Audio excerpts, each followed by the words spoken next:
We are here to discuss partnerships. However, the term seems to mean different things to people. For some, it's about giving instructions and setting conditions. For others, it means complying. Africa's experience shows that this approach does not deliver the transformation that we need. A good partnership does not create dependency. It creates value. If you want to work with Africa, a true and lasting partnership must be equal, with shared risk and reward. For Africa, the priorities are clear. We need infrastructure, technology, and industries to trade competitively. For Europe, the opportunity is equally evident. Africa offers a growing market, talent, and the natural resources essential for the green and digital transformation. Our interests are aligned, and this is the right time to turn them into sustained mutual growth. Good afternoon, good evening, good morning in Pacific Northwest. I am Gaetan Dofanzo. Welcome to Congo Unfiltered, another week, another episodes of Congo Unfiltered. Today we are going to discuss a lot, and I have a really good guest. He has been with us multiple times, and I am actually happy that he is joining us today, Claude Gatebuke. We are going to discuss a couple issues. Actually, one mainly that probably you may have seen or may heard. We are going to talk about tungsten, which is one of the three minerals, like it's called. So when Rwanda exports those three T's minerals, tin, tantalum, and tungsten, are those really Rwandan minerals, or are they Congolese resources stolen under a new name? It's very important for us to ask that question. And that's also the context of this conversation, basis of this conversation, because behind every responsible export deal lies power, profits, and in the case of the Congo, silence. So let's start with the name making the headlines. You might have seen it. I'm going to put that on here. This company called Trinity Metals. Let me share this. This one. Okay. So Trinity Metals. Trinity Metals has made the headline regarding the export of tungsten lately, and the company was founded in 2022, and that was after merging three historic Rwandan mining firms, Rutongo, Musha, and Nyakabingo, and I apologize if I'm butchering the names. So Trinity presents itself as a responsible producer of tin, of tungsten, and also tantalum, right? So what we need to understand, or what we need to realize, is that Trinity isn't just a local miner that is located in Rwanda, like I mentioned. Its largest shareholder is a company called TechMet Limited, a Dublin-based company backed by the U.S. International Development Finance Corporation. Yes, U.S. taxpayer money. So in 2025, what happened in 2025, early this year, Trinity Metals made history by signing deals to export tungsten directly to the United States. And that was after the so-called peace deal that was signed between Rwanda and the Congo, facilitated by the Trump administration. So that tungsten exported by Trinity is refined by GTP, which is another American largest tungsten processor, and tend to the U.S. company called Nathan Trotter, with obviously the blessing of the U.S. State Department. So on paper, right, it looks like this is progress. That Rwanda is proudly into the global clean mineral supply chain. And as an African, and I think that could also seen as progress, having an African country dealing directly with the West, with the idea, the understanding, or the assumption that that will create jobs locally, meaning in Rwanda. But we've learned that in this particular story, especially when it comes to the Congo, that progress often hides plunder. So let's ask this question that no one else will, and I'm going to say that again. Is this tungsten truly Rwandan, or is it Congolese tungsten smuggled, laundered, and rebranded under a Rwandan flag? So to understand this, we really must go back to October 2010. And yes, October 1st, 2025 marked 15 years since the publication of what's called the United Nations Mapping Report, which exposed the atrocities committed in the Democratic Republic of the Congo between 1993 and 2003. That report is really detailed and specific. It talks about massacres, systemic violence, crimes so grave that could amount to genocide. And quoting specifically the report, it says that if these facts are brought in front of a competent court, we could talk about genocide.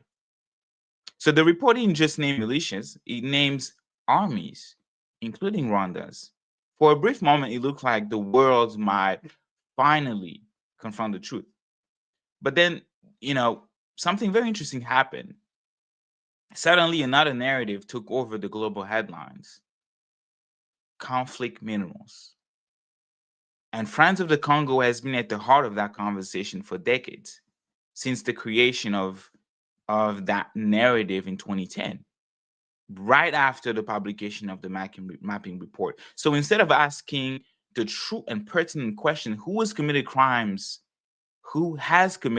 in the Congo, who is committing crimes in the Congo, the conversation shifted to how our phones and laptops were made.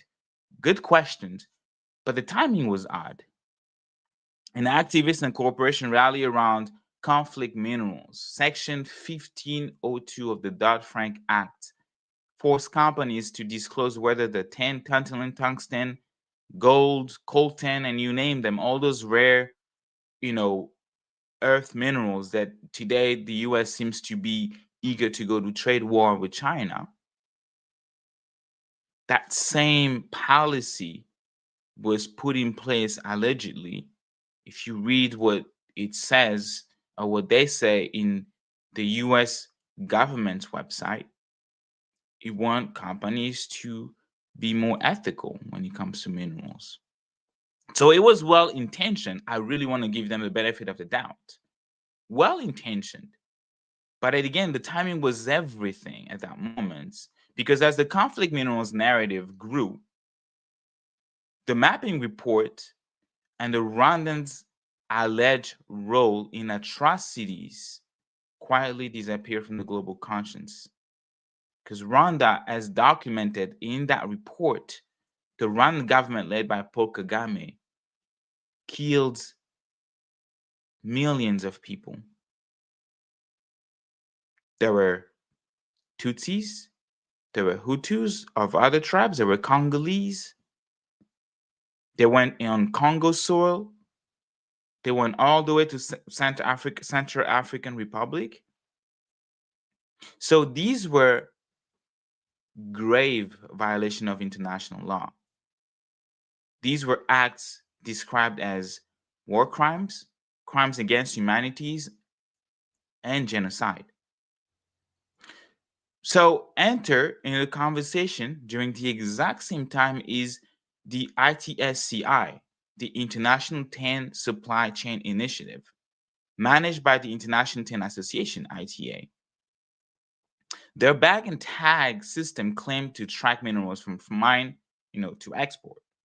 Rwanda became, at that time, at that very moment, the poster child of responsible sourcing.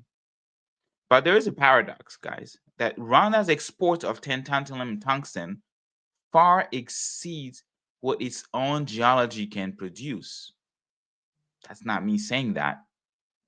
Geographically, Rwanda is perfectly positioned, not as a miner, but as a laundering hub.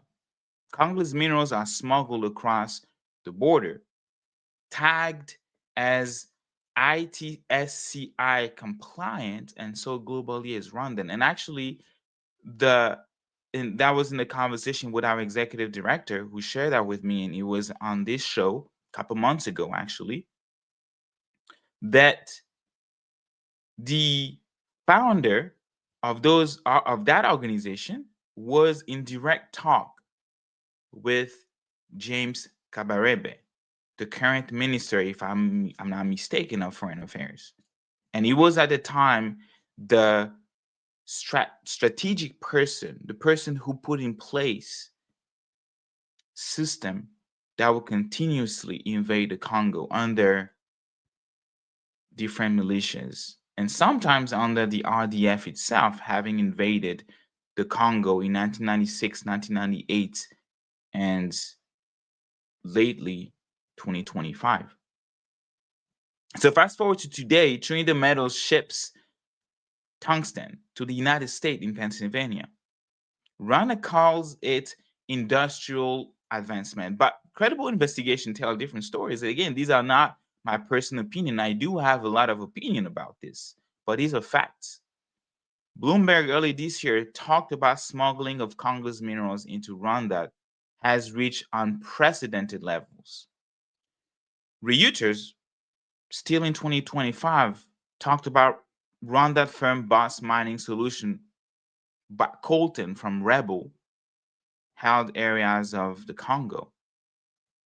Global Witness traders, that's what Global Witness is saying. They talked about traders like Traxxas, but Rwandan minerals trace back to the Congolese conflict zone. The European Parliament early this year, in February 2025, to be specific, urged suspension of EU Rwanda mineral trade agreements. The Responsible Minerals Initiative, RMI, labeled Rwanda supply chain as extremely high risk. So I'm going to ask this question again.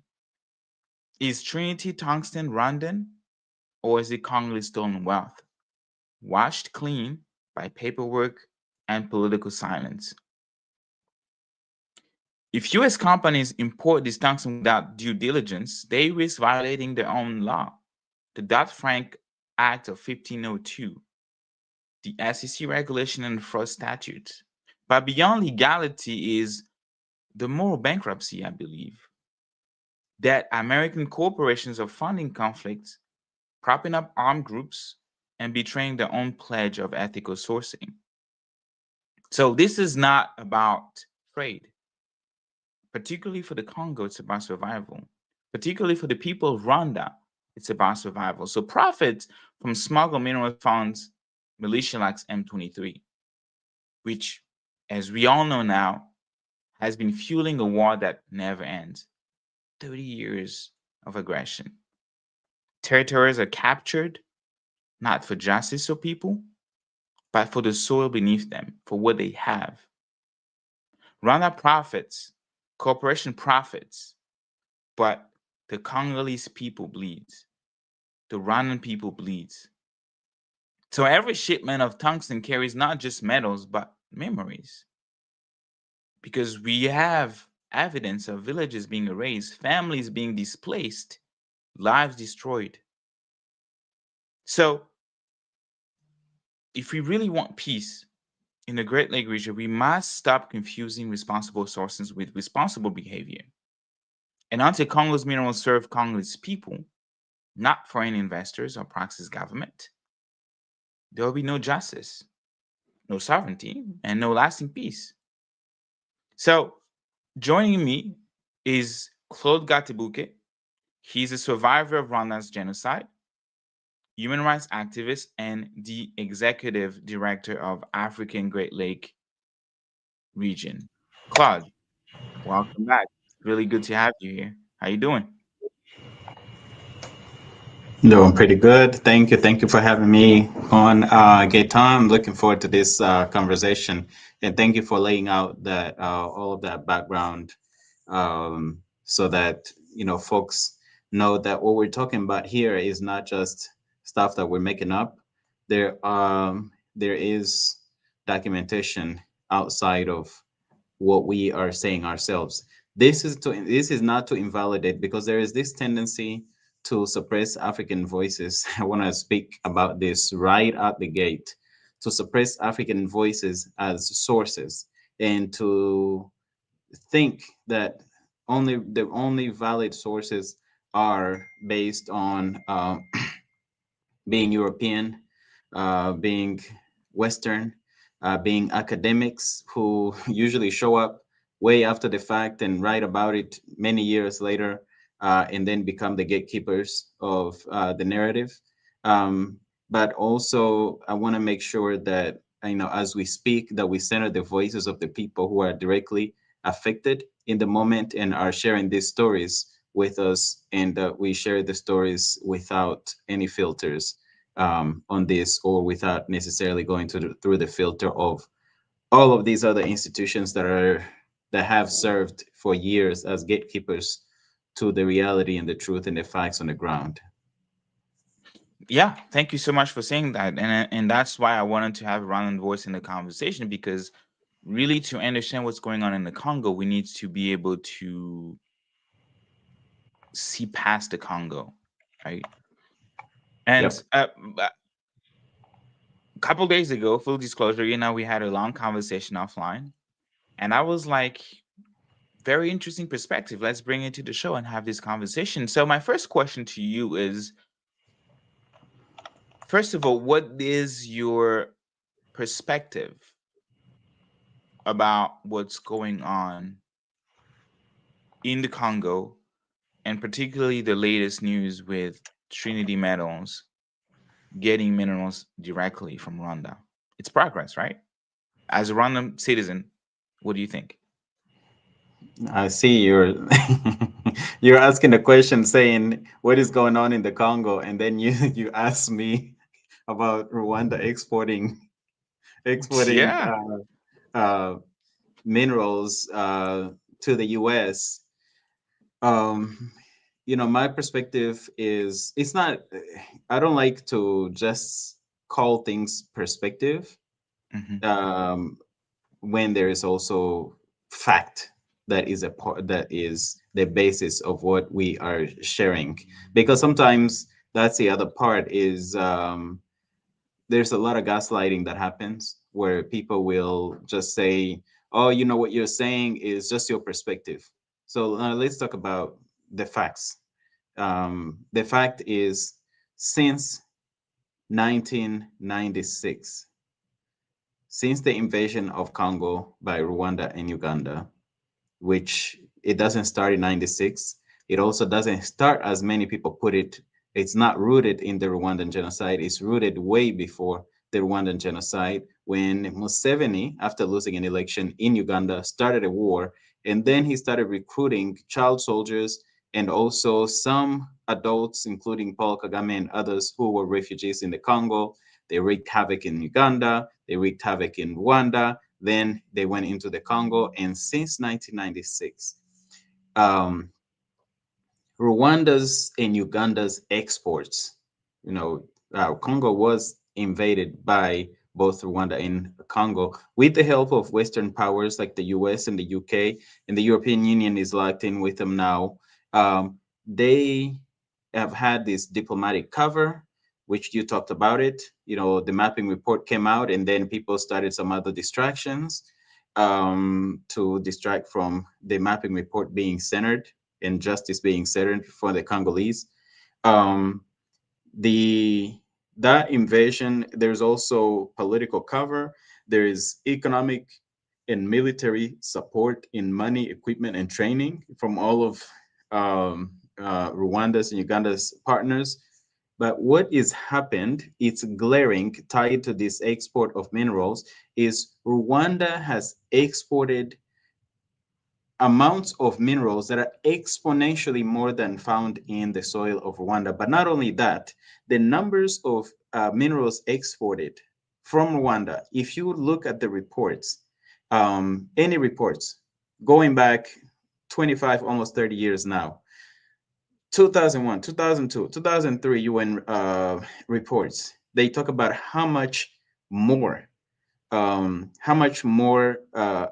resources and minerals Rwanda and Uganda, like billions of dollars worth of minerals that they were exporting after invading Congo. So somehow, all of a sudden, after starting a war of aggression into the neighbors and aggression and occupation, they also found a way to come up with all these minerals somehow that had never been found, never found in the decades prior, but all of a sudden during a war, an invasion of a country that's full of like really, really, really like rich in minerals. Almost like, just take it this way. If, let's just say, I barely have any clothes and I have a neighbor that has all of these fancy clothes and everything, and then I start robbing, well, I invade the neighbor's house, I also occupy the neighbor's house, and I start, and I'm all G'd up every day, just with all of these, nice fancy clothes. Somehow, all of a sudden, the clothes that I didn't have, now I have, right? That's what happened with Rwanda and Uganda. I want to put it in simple terms because I want the audience not to be lost in what happened. Is basically you get a robber that comes into your house, takes over the house, part of the house, occupies your house, has help and support from others outside and authorities and so many others to make sure that nothing happens to them, and then they start exporting this. So what we got here now, even with this latest tungsten export, these are resources that are stolen from the Congo. The history, like historical factors, show that what is exported out of Rwanda are stolen minerals from the Congo, because Rwanda doesn't even have that much minerals or this type of minerals. There is some tungsten in Rwanda, which it makes it easier to launder these minerals, to wash, to cleanse these the crime of actually plundering the Congo. But another thing is the Rwandan government, the RPF government under Paul Kagame, they spend a lot of money, they invest a lot in PR. And believe me, if they were like 10 years from actually having a factory or some kind of production of this amount of tungsten, they would have been publishing this for the last 15, 20, 30 years, whatever, however long it's been since they've started working on this production. They would not just do like a grand opening and stuff like that, because they want people to think that there are minerals coming out of Rwanda. These minerals come straight out of Rwanda and they're not stolen minerals. And so, yeah, those are my thoughts. It's, Rwanda's exporting minerals, especially the amounts that they export, including the tungsten, including this latest tungsten, those are stolen minerals. The only issue I have with your introduction, and maybe that's because of censorship that happens on all of these platforms, I hear you saying allegedly. and you were talking about the alleged crimes of Rwandan troops in the Congo. The mapping report that you were referencing, that mapping report, it started because there was the discovery of mass graves. And those mass graves were discovered in multiple places, multiple parts of the Congo. So it's not a simple, what's the word? It's not simply that the Rwandan that these are allegations. These are real things that happen to real people, and people experience these things. And so I just want to, continue to make sure that, while yes, maybe censorship rules on these platforms prevent us from calling a spade exactly as we should, it's important that we know these aren't just allegations. In fact, I have an audio from Paul Kagame himself. It's in Kenya, Rwanda, so it wouldn't help the audience here. But one of the things he says, and he did this on April 13th, 2010. This was 6 months before the mapping report came out. He bragged. He said, what he said was, we went into the Congo. Those that we wanted to repatriate, we repatriated them. And those that we wanted to shoot, we shot them. These are Kagame's own words. Now, Wow. I want to, if it's okay, I do want to play that audio, even though it's in Kinyarwanda, Go for ahead. for the record, so that nobody says that this is something that we're making up. These are things that he said himself, and whoever wants to get it translated can get it translated themselves. So let me just go ahead and put it on for a second, and I hope. Is it on YouTube or anywhere that we can I can show it, play it, or I'll share it with you. okay. The audio is not very good. It's not very good quality, but I'll share it with you, and you can see if you're able to play it. Yeah. Let me see. Give me 1 second. Guitar. And yes, and while you're doing that, I really want to say that, and then again, technical term we speaking allegedly, but there is a reason why there is not a tribunal for the Congo that was created. Because, like I already said, if you are innocent, if you have not committed crimes, well, um, let's go to court. You know, let's go to court. You are so innocent, and you did not uh, commit crimes. You did not genocide people. You did not ethnic cleanse people. Let's go to court. We're gonna present evidence that we have. You're gonna present evidence that you have, and we will see who is right or who is wrong. So there is a reason why they do not want international justice, international law to be implemented for the case of the Congo. There is a reason why they are bearing right now the mapping report 15 years later. Not a single person was convicted. Not a single person. So I just got the link from you. I'm going to. Um, while you Okay, how do you put this? Okay. while you pull it up, um, the you're talking about. I actually once got to ask Paul Kagame this question directly on the Oh, you BBC. did? Wait, Yeah. what? You met Paul Yes. Kagame directly? I have not met him in person. I've Okay. been in places where I showed up. We served him with a case, with the lawsuit, and he ran off before I got a chance to see him. But um, this was in Oklahoma City at Oklahoma Christian University.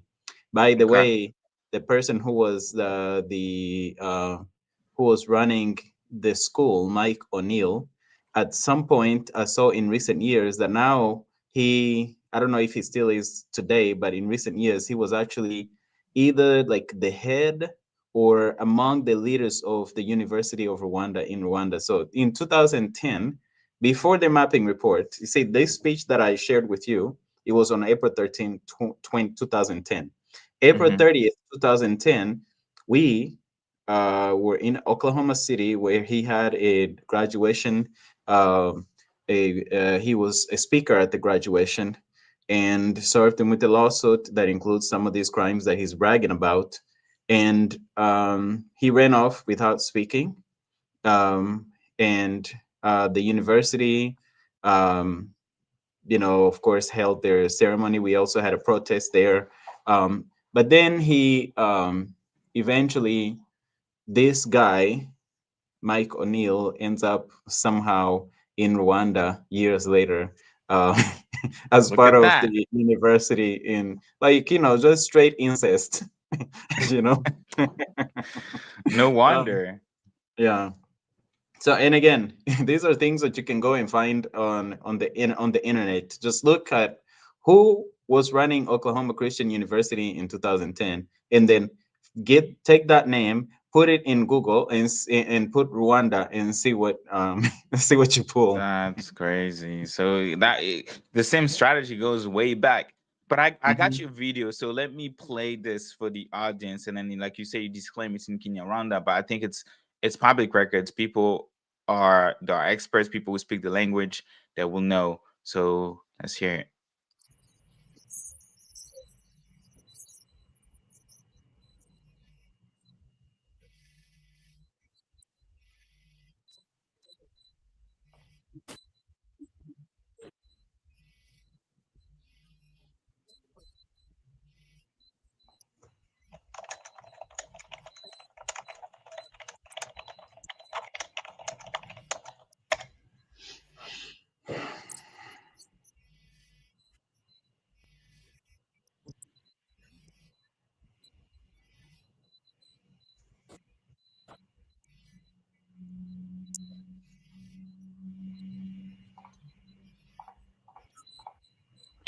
Oh, you can't hear? Okay.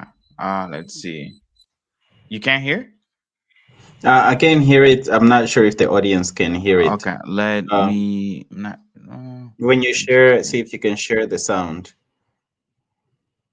Um, okay.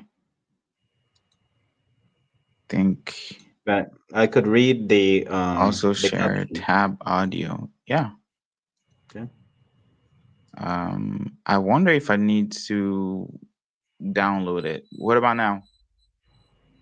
Can you hear? No? Um, Give me 1 second. Let me see if I can go on the broadcast and see if I can hear it.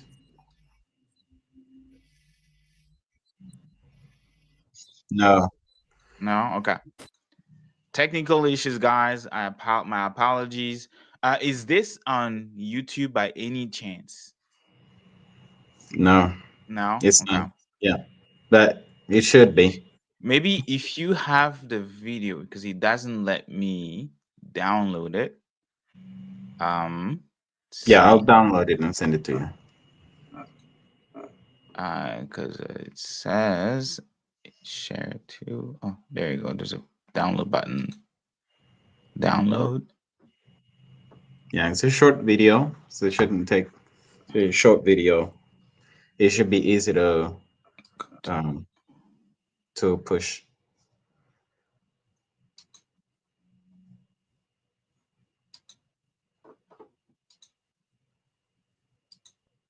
But like I said, the thankfully the caption in English does have and includes, what Kagame was saying, where he says that they went after refugees in the Congo, and those that they wanted to shoot, they shot them, and the ones they wanted to bring back by force, they brought them back by force.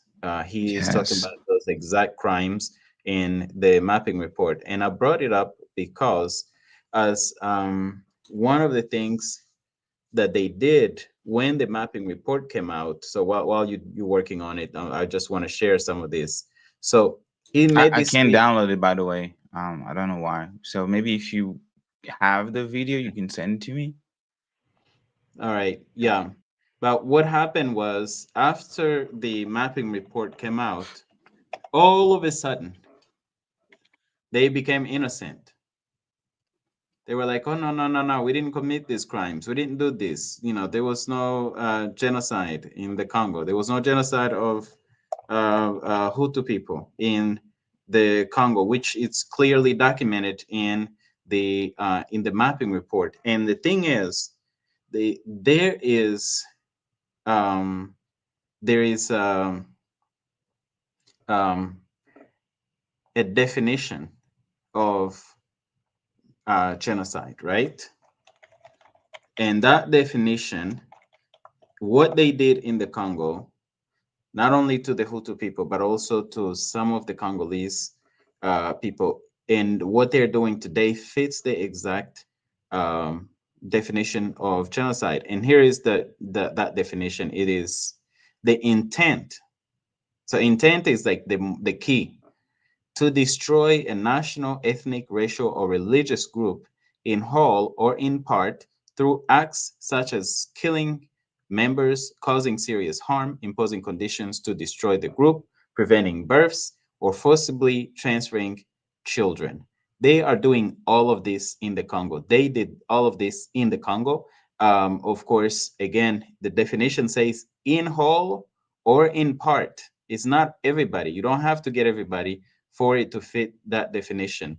And what they did in the Congo fits that definition, and that's why I was also saying, I brought up this speech by Kagame because um, um, I was talking about how, for me, I've got issues with referring to this as alleged.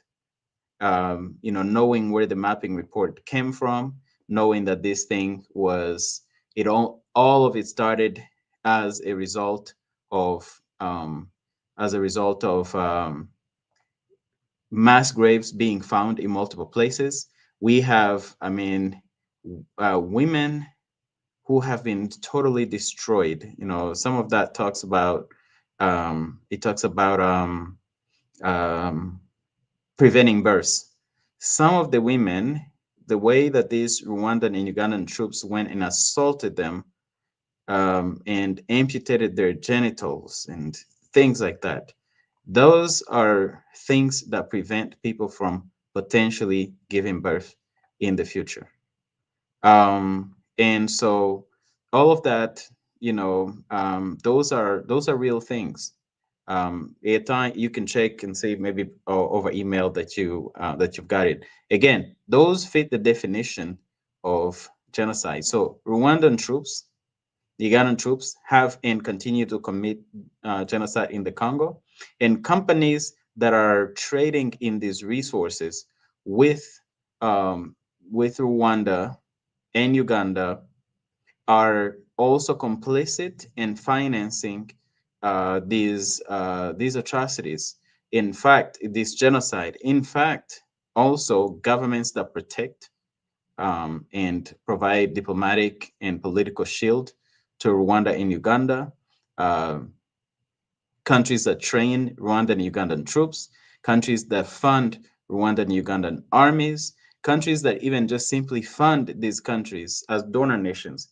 They are all part of this genocide. They are complicit in this genocide. And any universities and places that have any kind of funds that are invested in Rwanda and Uganda, they are complicit in this. It's that's just that's what is happening, and that's reality. This isn't I guess we can say allegedly before at the beginning of the show, and say, okay, if you want, for the purposes of not getting censored, call this allegedly. But these are facts on the ground. This is reality. This is what people are living, and this is what people have lived.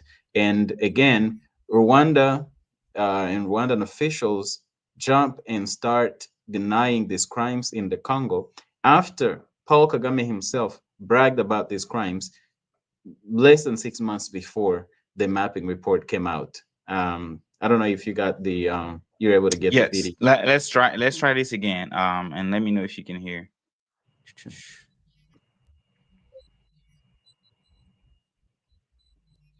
I cannot hear anything. Oh my god. Technical difficulties. That's weird. Guys, they do not want you to hear this. That's my conclusion. Oh man, We have yeah, been hacked. yeah.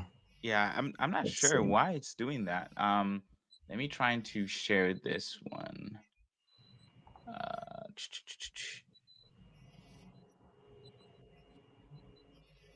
okay, let me open this here.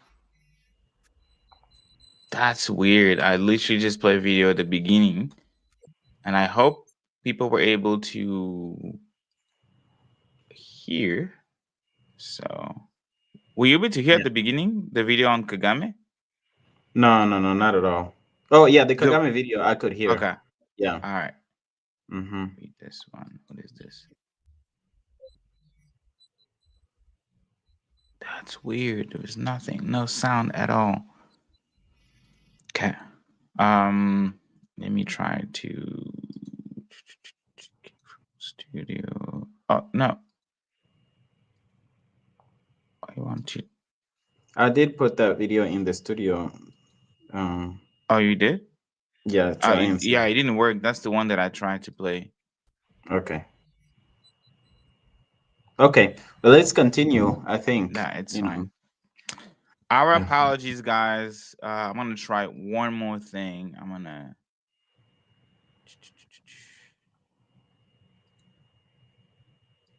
sh- share screen on the other one.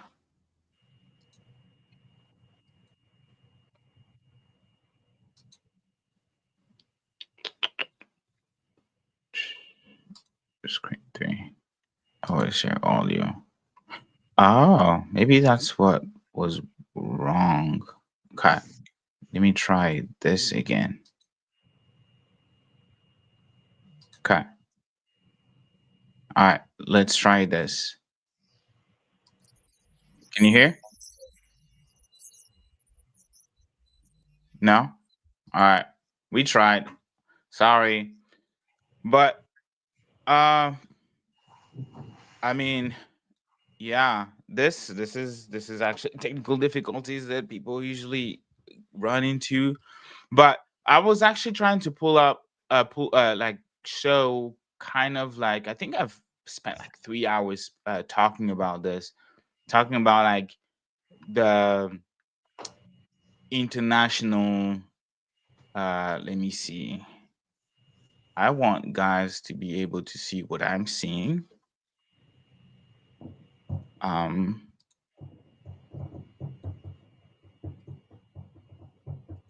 So this document is was published by Friends of the Congo. It is the Spanish indictment document, 187 pages. Um, Transmission of official document received from Madrid, Spain, in response to the ICTR, International Court Tribunal for Rwanda. Um, Not verbal, date of March 18, 2008, and referred. So I think it's very The date, important. the date Yeah, is 98. It looks like March 8th, 1998. no, 2008, Oh right? yeah, the verbal note. Yeah, yeah, Okay. yeah, And yeah, then yeah, the ICTR reference is the one that's 98. But anyway, keep going. You're yeah, correct. yeah, You're correct. yeah. Yeah. So, Hmm. and something interesting is like and I did a whole episode on this, and it's like what is being said about Paul Kagame specifically, like the crime that he committed, and again, I really want to be clear about what is being said, and they even said that at that point, at that time, they did not think that they were competent to trial Paul Kagame because he was the head of state and blah blah blah.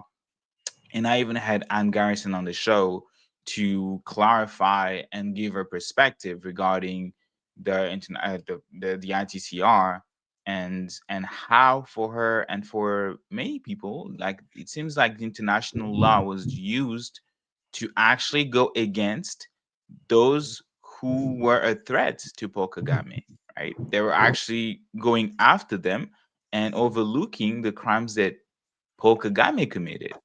And it is very interesting when you read this document of 2008.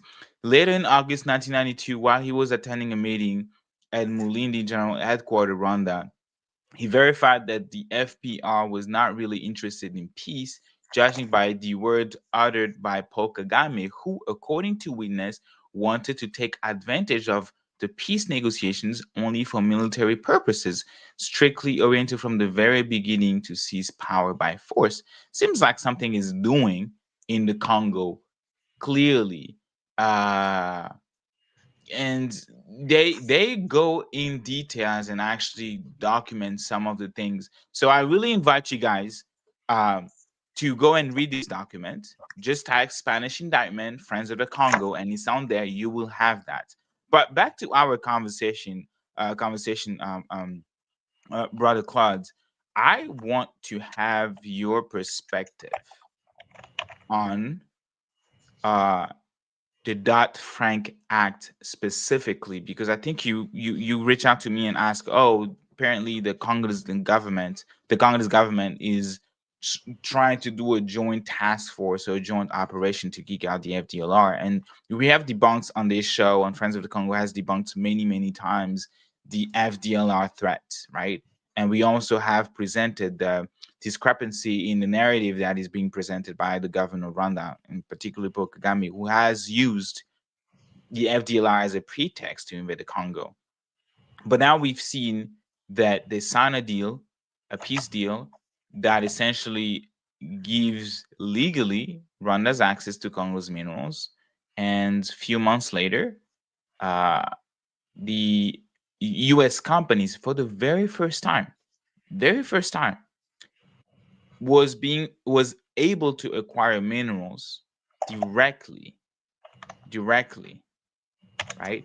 Before they used to circumvent it, trying to go around and go buy that in Qatar and other countries, and sometimes even China. But with the trade war happening, with what's going on, they were able to do that directly. And what's your perspective, I guess, on the Dodd-Frank Act?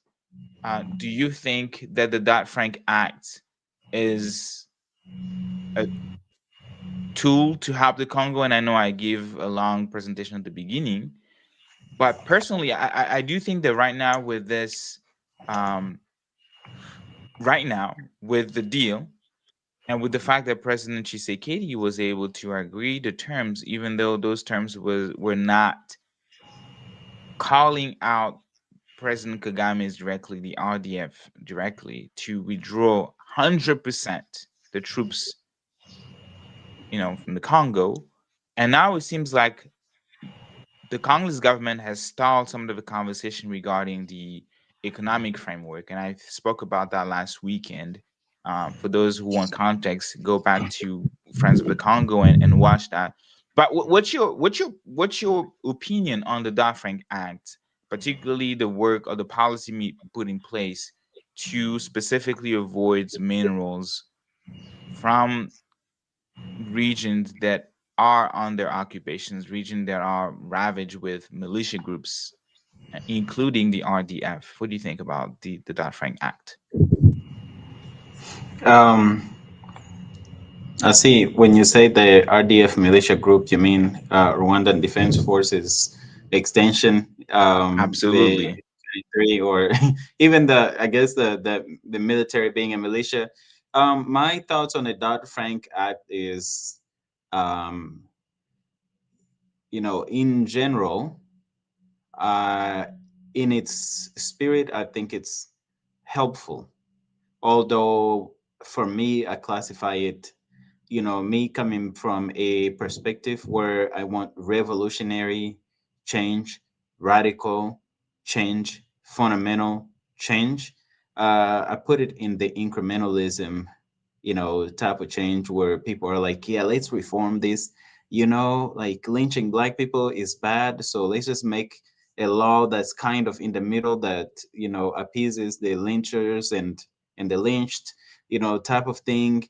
Slavery is bad, so let's put some policies in place that says, yeah, you can't, you cannot sell slaves, or you can't trade slaves or something like that, but doesn't actually outlaw like slave ownership type of thing.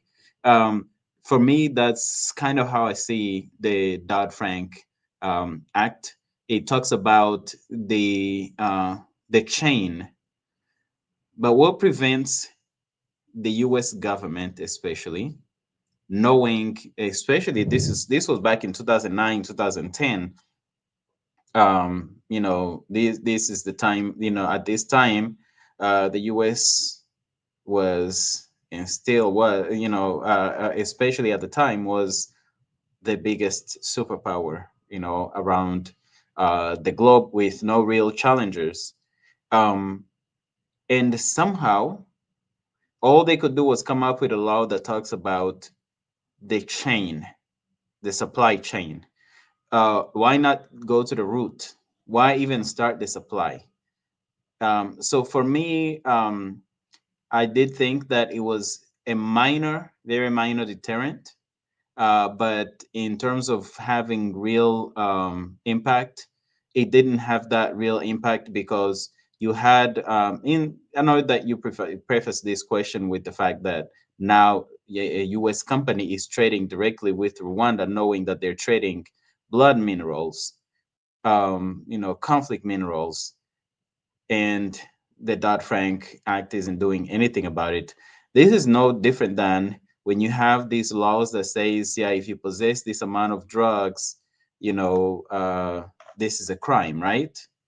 But then disproportionately, extremely disproportionately, you go after black people, and you go after crack, but not you don't go after powder cocaine, which is abused by mostly white people, versus the crack, which is abused by mostly black people, possessed by mostly black people. And so you end up with a disproportionate prison population. You end up with mass incarceration of black people. This is no different. When you having a policy is not enough.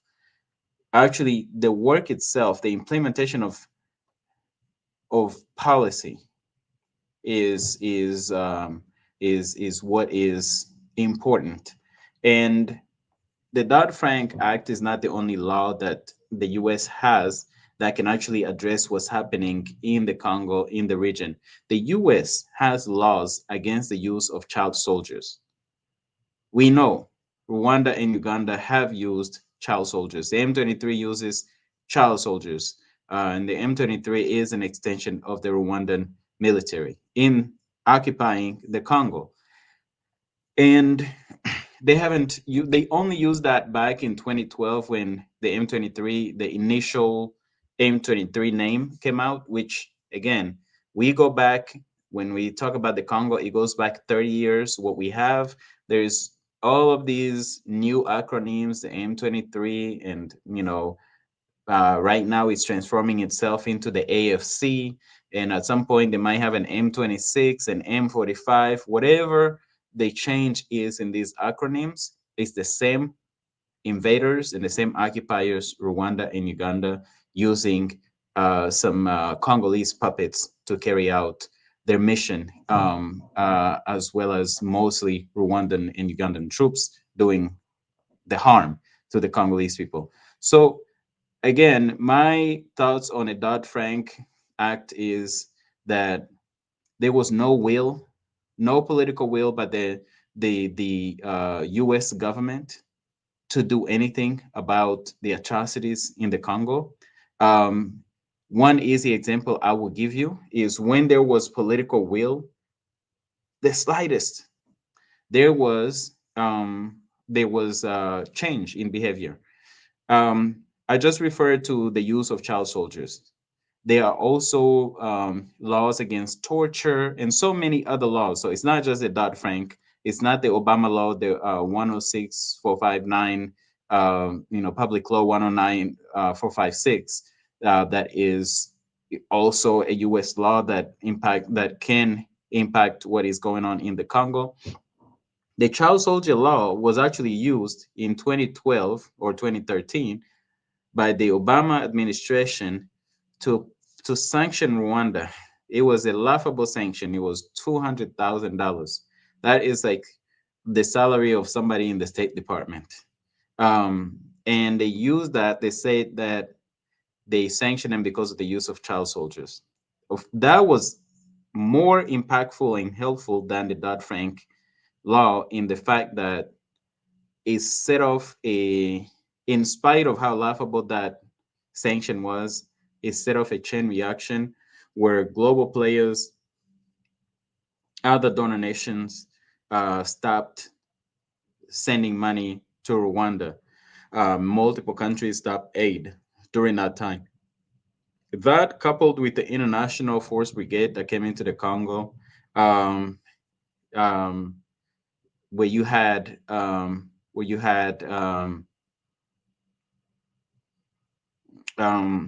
lost in my trend here. But I'll come back to it. With the implementation of those, like the International Force Brigade and stopping aid to Rwanda, stop the M23. At the time, the M23, which again is an extension of, it's a militia, it's an extension of that militia you talked about, the Rwandan military. They had taken over Goma, and somehow they were defeated within months without even the will to fight against them. And they went into refugee camps in Rwanda and Uganda, regrouped, and came back almost 10 years later and started over again. And they were on the same path earlier this year when the light was shining bright on their atrocities, and the whole air was sucked out of this whole thing by the peace deal, the so-called peace deal that was kicked off as a result of Rwandan troops in the thousands going into the Congo, taking over Goma and Bukavu in eastern Congo, and taking over those towns. And then there was panic, and Tshisekedi ran to Trump, and they started this peace deal, and then the momentum stopped to actually hold Rwanda, especially, accountable. Uganda has been left out of this narrative, which is very dangerous because there is no difference between Rwanda and Uganda when it comes to the invasion and occupation of Congo.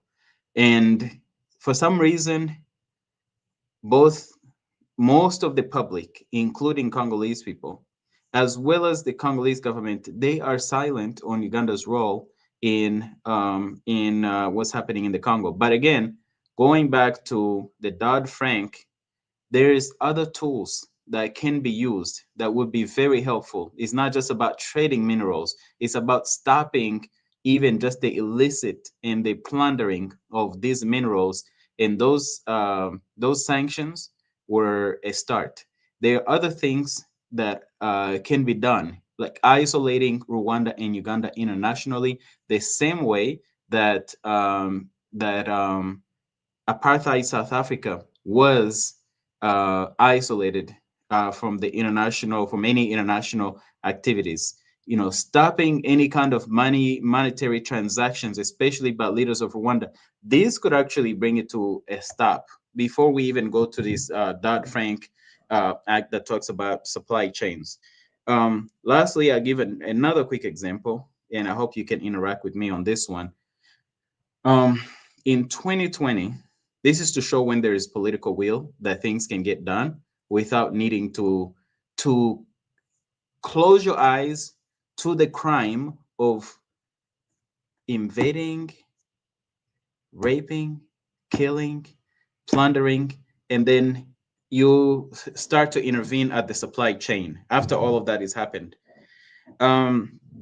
Here's an example of when it comes to political will, where political will makes a difference, especially, but because The reason why it works is because Paul Kagame and Yoweri Museveni are the West's the West um, they are the Puppets. mercenaries. They are Western mercenaries on the ground. They are local mercenaries for the West in the region, but also on the continent. When you look at where they send their troops, not only in Congo, you have them in Mozambique, in Cabo Delgado. Rwandan troops are over there securing French oil.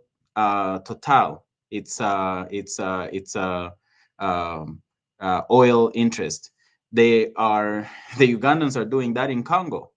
They are securing Total's um, oil interest in the Congo. You have Rwandan troops in the Central African Republic. They were in Mali at one point during the last, when Mali was highly destabilized. They were in Darfur. You have Ugandan troops, I believe, in Somalia, if I'm not mistaken. Rwandan troops were previously in Sudan and Haiti. So these are the mercenaries of the West. They are hired and used. And so there isn't political will to hold them accountable. Now, what does it look like when there is political will to hold them accountable? You remember in 2020, a man by the name Paul Rusesabagina, who the film Hotel Rwanda, for those who have seen the film, Hotel Rwanda was made about this man, Paul Rusesabagina, who used the hotel that he managed as shelter for people to shelter and they flee the genocide. Because he has spoken about Kagame's atrocities against Rwandans and Congolese, Kagame wants his head. And what Kagame did, and by the way, this was on the heels of many years of many of Kagame's supporters coming at us saying, hey, we'll get you and we'll get you. You're all going to find yourselves in Rwanda. All of a sudden, during COVID in 2020, we see Paul Rusesabagina paraded in front of media, in front of cameras, with a mask on in Rwanda. It was a shock. Somehow they found a way to lure him from Texas. He went to Dubai and they hired a private jet. They use his friend, which is very common. The Rwandan government is notorious for using friends and family to trap people or to even sometimes take them out, for assassination. They'll go as and there are books about this and things like that. They'll go as far as going to a wife or husband to take out their own spouse just to carry out that mission. So they take Paul Rusesabagina to Rwanda. They put him on a sham trial, sentence him to 25 years. Oh, by the way, there was this shameful American professor who went there as a witness. I forget her name. I would give you the name now, but I'm forgetting the name of that witness. And she actually used to be a part of his foundation at one point. Now, they put on a sham trial. They sentenced him to 25 years. By the way, they tortured him. They refused. They prevented him from getting his medicine. And this is a cancer survivor who also has other health issues. And Kagame, in December 2022, he swore up and down. I think maybe it was November. It was late 2022. He goes, Paul Rusesabagina will never leave Rwanda. It will take an invasion to get him out of here. And guess what happened? Less than 6 months later, well, guess where Paul Rusesabagina is right now? Can you Probably tell? in the US. He's in Texas chilling with his family. Mm-hmm. And guess what it took?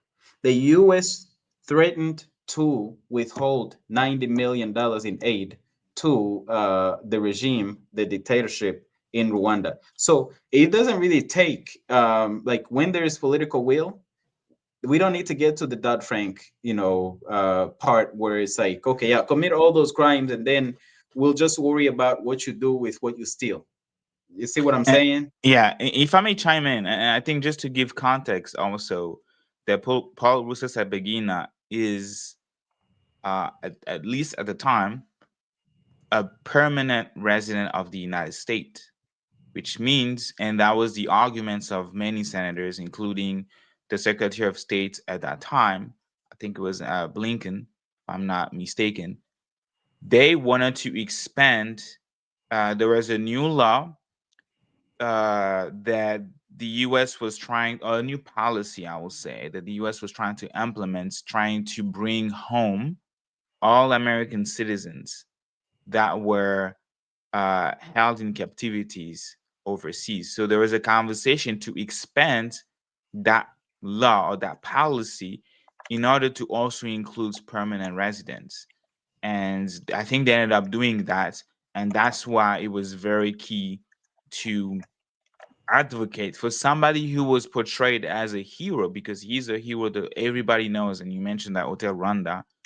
But I think what was also shocking is like how he was actually captured. That they lured him into an entire plan, and he thought that he was going to land in Burundi or another country, but ended up being in Rwanda. Can you imagine, like, if Kagame wants you today and then you're just booking your flight to, I don't know, go to, to the East Coast and enjoy Congo week with Friends of the Congo, for example, and then they decided, well, Kagame decided to buy people the entire Delta airplane so that they can just capture you. That's just crazy. Like how the ground government went above and beyond just to capture this man just because he was speaking the truth. So yeah, I want you to continue. Sorry. Yeah, shout out to Congo Week. Can't wait. It's starting next week, right? Yes, Uh, and I will give more information later, but yes. yeah, yep. So I'll be definitely doing my part as part of Congo Week, and I know you're gonna be doing your part. But back to Paul Rusesabagina. So the context you gave, you're talking about what the U.S. was doing in general, but that's not the only case, and it's not the only case with Rwanda. So I give that because it's the most famous one that most people can find on the internet. There are people here literally who go to Rwanda just to visit their families. When they get there, they are captured and tortured.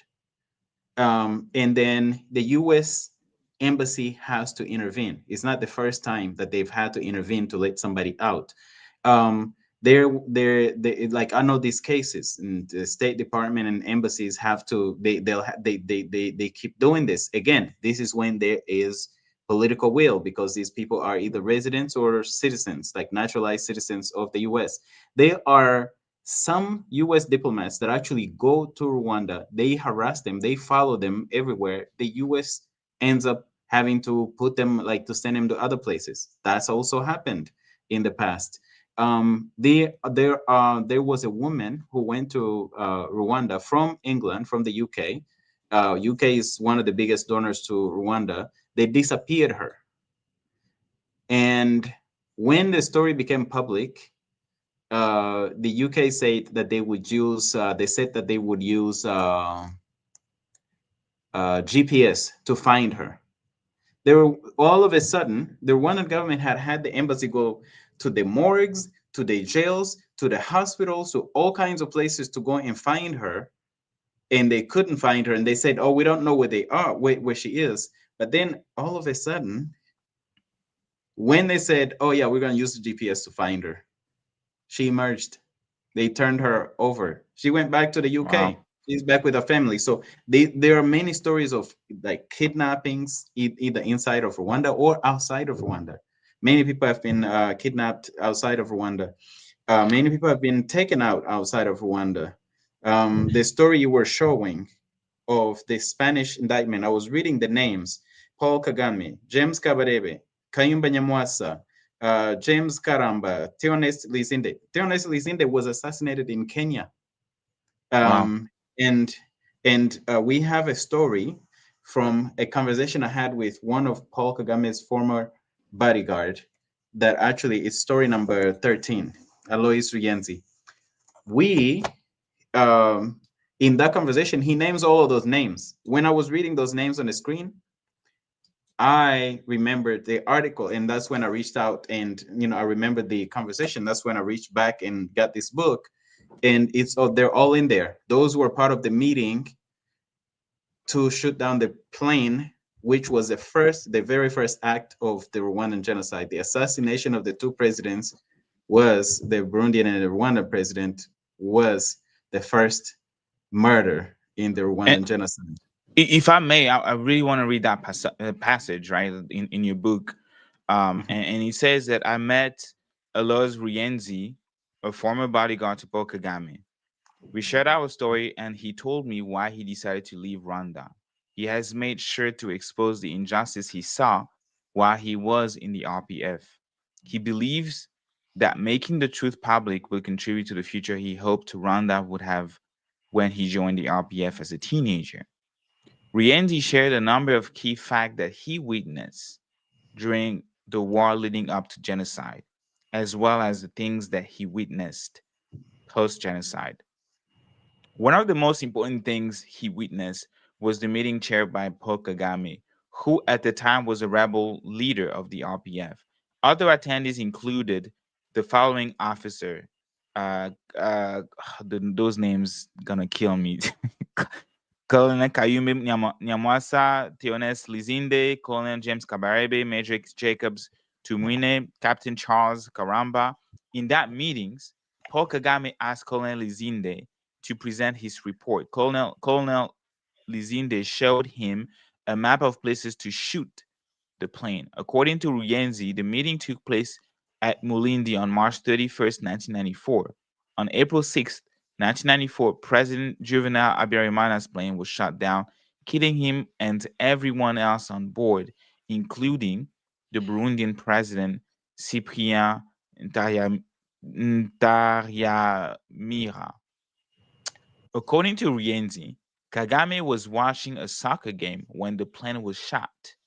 As soon as they heard about the shooting of the plane, some who were present at the time shouted in celebration. Then they activated and began to move. The war restarted, and the Arusha peace accord that were being negotiated to end the war did not get implemented. After the RPF won the war, Rienzi remained among Kagame's bodyguards. On his days off, he would visit various places and began to wonder if the stories of how horribly Tutsi were treated were true. This was the case when he noticed that large properties of prominent Tutsis such as Ubangura, Sisi Evariste, Asinapol Wigara, Shamukiga, and many others, who were some of the wealthiest individuals prior to the RPF taking over Rwanda. Although he had begun fighting as a child soldier, beginning with the NRM in Uganda under Uganda's President Museveni and then joining the RPF as one of the initial fighters, he understood that the privilege of a few may not be fully representative of a whole ethnic group. But this realization, along with seeing some of this wealth, made him question some of the propaganda he had heard. In the late 90s, Huyenzi was assigned to go to Congo as well as to Ruhengeri and Gisenyi in northern Rwanda to provide special report to Paul Kagame, who was Rwanda's vice president and minister of defense at the time. Ruyenzi witnessed widespread massacres of civilians in the Congo, as well as Ruhengeri and Gisenyi. RPF soldiers were carrying out mass killing of civilians well beyond the scope of fighting a war. There was so much zeal to the killing that even RPF soldiers who refused to massacre civilians were dismissed or disappeared, never to be seen again. He reported these atrocities. Instead of taking actions on the atrocities, they instead tagged Aloy Rienzi as a collaborator of the enemy. After this accusation, there were at least three attempts to assassinate him. Two of the attempts were ambush set up to shoot and kill him. He survived, but at least one of his colleagues was killed in these ambushes. I do not recall if there was more than one casualty, but he shared with me that one ambush had killed a driver.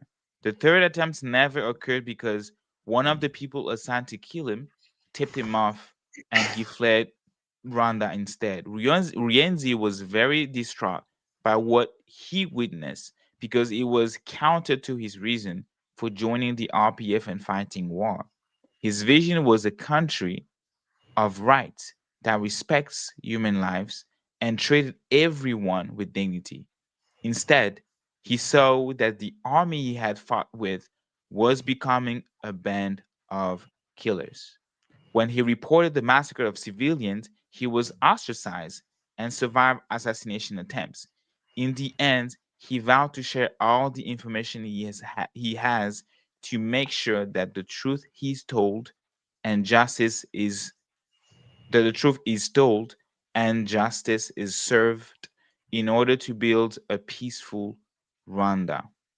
He continues to share his testimony when right occasion arise. He has given his testimony in various court cases and was also part of the BBC film called Rwanda's Untold Story.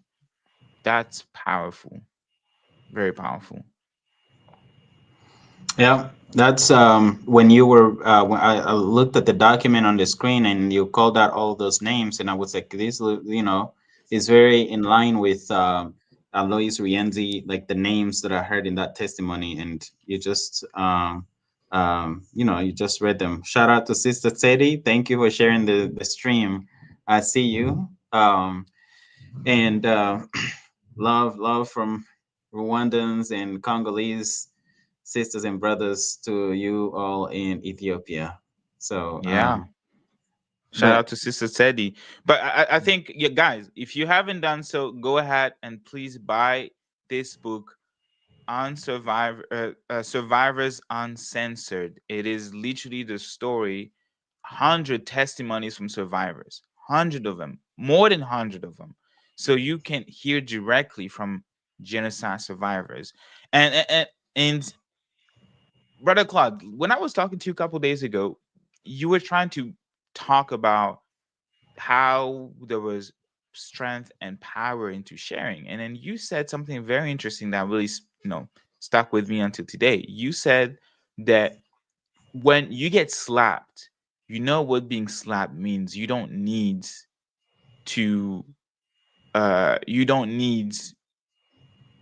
when you get no, slapped, you need validation. You don't need exactly, anybody. you don't need validation. You don't need any academic terms.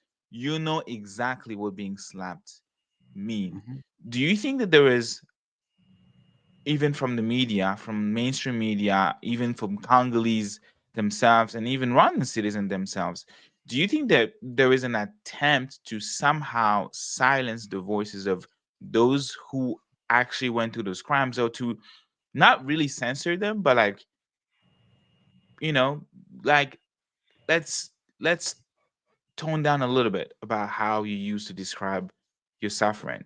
Or no, what you're going through is not genocide. What you're going through is not a crime against humanity. What you're going through is not a war crime. Do you think there is this attempts right now globally, or like it has been the case for the past 30 years? And then we're gonna address these comments, and I think you're gonna like it. It's Congo Unfiltered. So yeah, go ahead. Uh, I don't think it's not think. I know it's happening, and it's not just censorship. Like we are literally on hit lists. They want to actually kill us, to silence us, which is why it's important to share and tell your story, because one of the survivors in the book, shout out Eric, forgetting his last name now, but he's based in Belgium. He once did his testimony publicly, and somebody said, "Oh yeah, you see all that stuff you said, man? They're gonna finish you for saying all that." And he goes, um, he goes, okay, so what if they finish me? What if they, they take me out? Are they also gonna kill what I said? So that's what's important. It's really important that we, the witnesses, we, the survivors, actually do share these stories. Yes, there is a lot of sanitizing the crimes of the RPF. There's, in Paul Kagame, there is a lot of gatekeeping, saying, oh no, that's not genocide. Well, we just read the definition of genocide. They've done all of these things on such a large scale. Some of the massacres, like the ones in Tingi Tingi, refugee camp. I mean, what else? How do you, what is the other, like, what else do you call it? So when I say to you that when you get slapped, you know the definition of slapping, and you know what slapping is. You know who did the slapping, you know who got slapped, you know that slapping happened. And it's the same as if we all agree that this is what constitutes the color red, like the t-shirt I'm wearing. There are people who will try and twist themselves into a pretzel to tell me that no, that's not red, it's orange, or it's purple, it's, it's off red, it's, it's pink. They will find everything. Sometimes they go even as crazy as that's not red, that's green. You Like know, this guy, like this guy who said, let me put this one. He said that the story that I just read was not written by genociders, not there. It's not written by genociders, not survivors. Ask Claude who his father is. yeah. It's getting a little bit Okay. feisty on the comment section here. Calling you a bunch of clown, calling us a bunch of clown. NGO hit list. Wait, what? Okay. NGO hit Yeah. list? Okay, that's a death Well, threat. yeah. I don't understand. Oh, well, he's saying go hit list. That's a Kinyarwanda Oh, thing. The saying, oh, okay, okay. yeah, something like a bunch of See, clowns talking about hit list. okay. But but anyway, yeah, that we used to that. That's nothing. You know how in the Lion King, there is a scene where like the hyenas are like laughing and laughing and laughing, and then the lion, I can't remember which one it was, goes, "I'm surrounded by idiots." You're actually You know? making a good point because again, when you commit a crime, it's individual, right? Like why? Like he keeps saying that oh, there are genociders. I really want to know what, because I have interacted in a space hosted by Friends of the Congo before, co-hosted by me, during which I asked specific questions to Mhm. pro Kagame's folks, right? That who is the genociders? They tend to they keep saying the FDLR are genociders and blah blah. And I'm like, the FDLR wasn't even around when the genocide was committed. That's one. And Mhm. and then Yeah. two, why does it matter who the parent is? Like, why does it even matter if your dad was a military officer in the army? Well, If if the RPF came into your house, killed your mom, killed your siblings, what? Who cares who your dad was? Who cares who well, your mom was?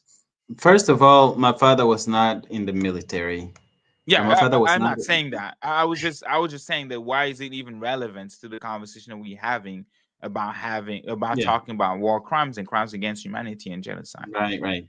He wasn't even in Rwanda when the genocide happened. He had been out of there for years. So that's how ridiculous some of this is. But you know how it is. Um, what I call this, like when people start making up stories, Mm. throwing poop on the wall to see what sticks, or throwing poop on somebody to see if any of it sticks. That stuff doesn't stick because, like you said, first of all, even if what they say about my father is true, let's just say, for the sake of this conversation, say, okay, he did that. What does that have to do with me? Like, Exactly my point. what does that have to do with me at all? Hmm. Um, Secondly, we know Paul Kagame is a mass murderer. He is a genocide perpetrator who just happens to be a president also because he's taken over a country by force. But we don't talk about his children. His children have nothing to do with him being a criminal. If they get involved, or once they start getting involved, then they have their own record. His wife has his own record. Like, we don't know the names of these generals, James Kabarebe and Kayumba Nyamwasa, or Or Adele, the president, Nyamvumba. former president of the Marho Peace Association. We don't know her We dad. don't Like know. who is? We don't know. Everybody has their own record, and I found it like I think the person was, I maybe they were self-describing. Sometimes people say things that is just a mirror of themselves. It's very clown Mm-hmm. behavior and clown argument to talk about another person, um, and try to basically create, just because somebody happens to be related to another person is then, somehow, whatever they accuse them of is they associate with that person. Third thing is the Rwandan government pursues people for crimes of genocide everywhere around the world. There are people in the US on trial for genocide crimes. How come they've never like tried to go after my father? We have dared them, asked them, come on, bring it to court. What is going to happen to you is that the judge is going to curse you out of that court. You're going to get laughed at out of that court by every single person observing. So try it. Try it. Yeah, For try. me, that And is. and I, what you said, what you saying is actually very accurate to how propaganda works, right? Because you need to have a narrative out there, and for that narrative to sustain, for that narrative to remain as truth, because if it's the only narrative out there, people will take it as truth. But once it start getting challenged by people like you, people like me, then they have no other choices but to try to discredit the person, discredit you by calling you a genocidaire, discrediting me by saying that I eat flesh, that I'm like, I want to show you this because it was really crazy, and I was like, wait, what? Like, how do we get to this point? Let me share you this. Mhm, Nah, there you go. So early this year, mhm. Mario Naufal, he reached out to Friends of the Congo and me and wanted to put up create a space about the Congo, because President Trump was contemplating hosting or trying to have signed a peace deal. So they wanted they wanted to host a space so that they could inform better the Trump administration regarding the issue. So on that panel, there was me, myself. There was the executive director of Friends of the Congo. There was also internationals. I Samuel, was I think Samuel I Baker, I was on there believe. also. I was on there Yeah, also. Yeah. exactly. So Mhm. we were there speaking about that, and again, we never paid a dime. I was contacted. We were contacted. They reach out to us, say, "Hey, we're gonna do a space. Can you come to our space and speak?" Yeah. And Mario, he hosted one of the largest space for English speaking countries, right? The Yeah. largest space on X. And I've been on a after, few of his. I've spoken on a yes, few of his yes, panels and before. Yeah. after that space, during which we were trying to deconstruct or debunk the lies or the narratives coming from Paul Kagame.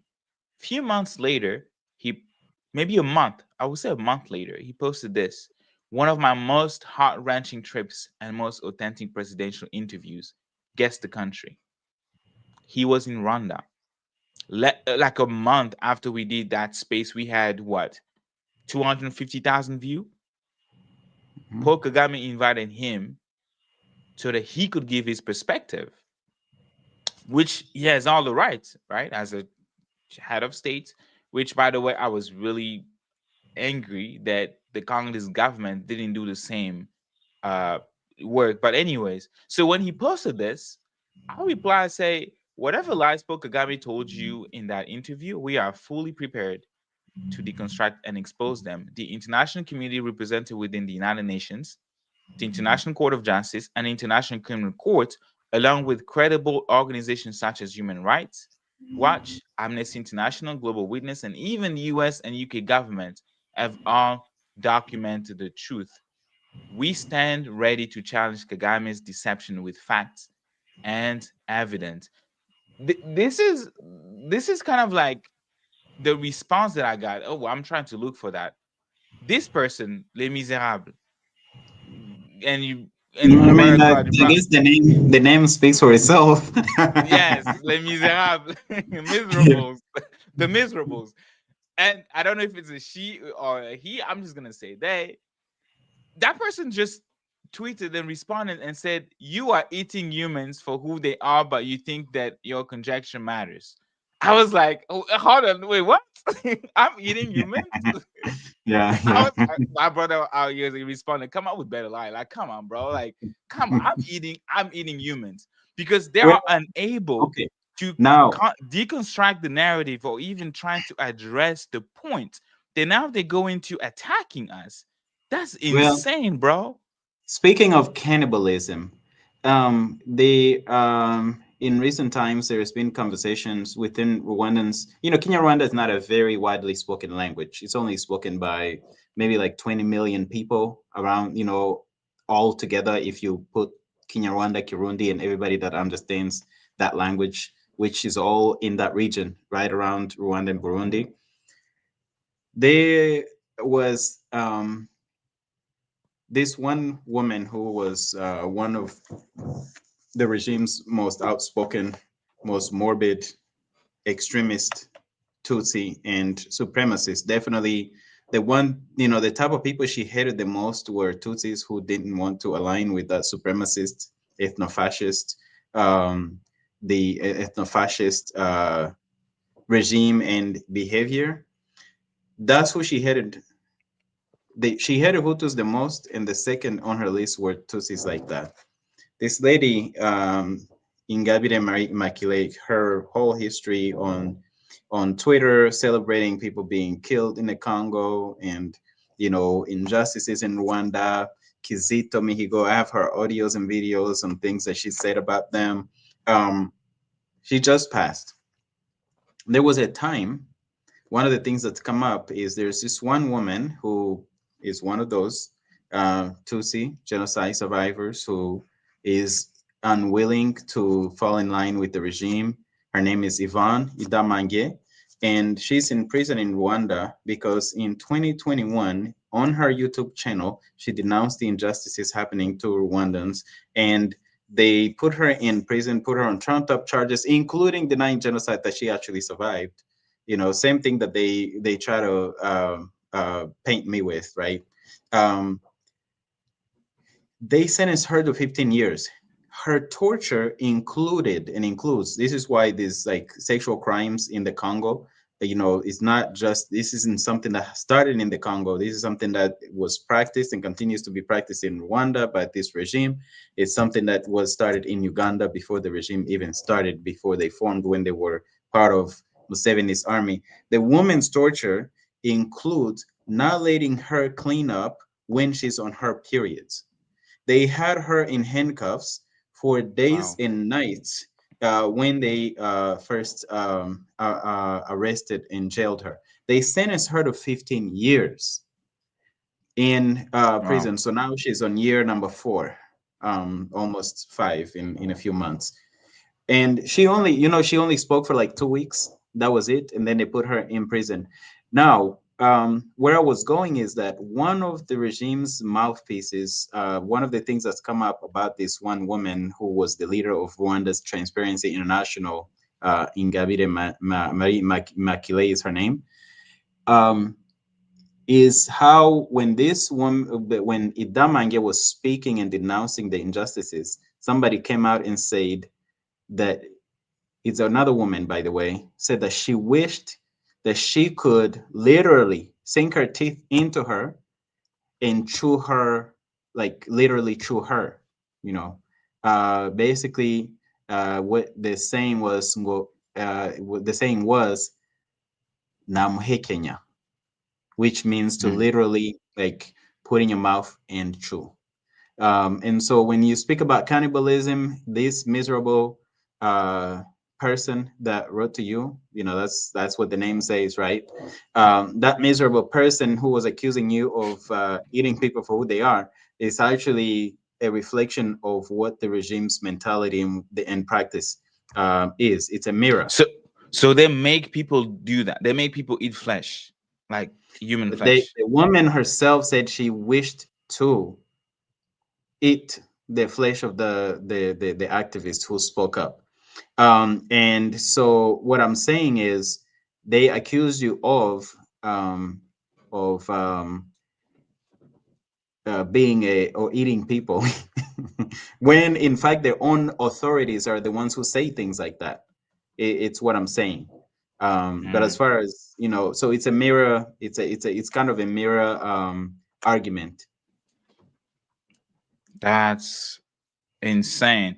And and I know we're kind of going like off topic, but I have to ask you this. I have to ask you this question.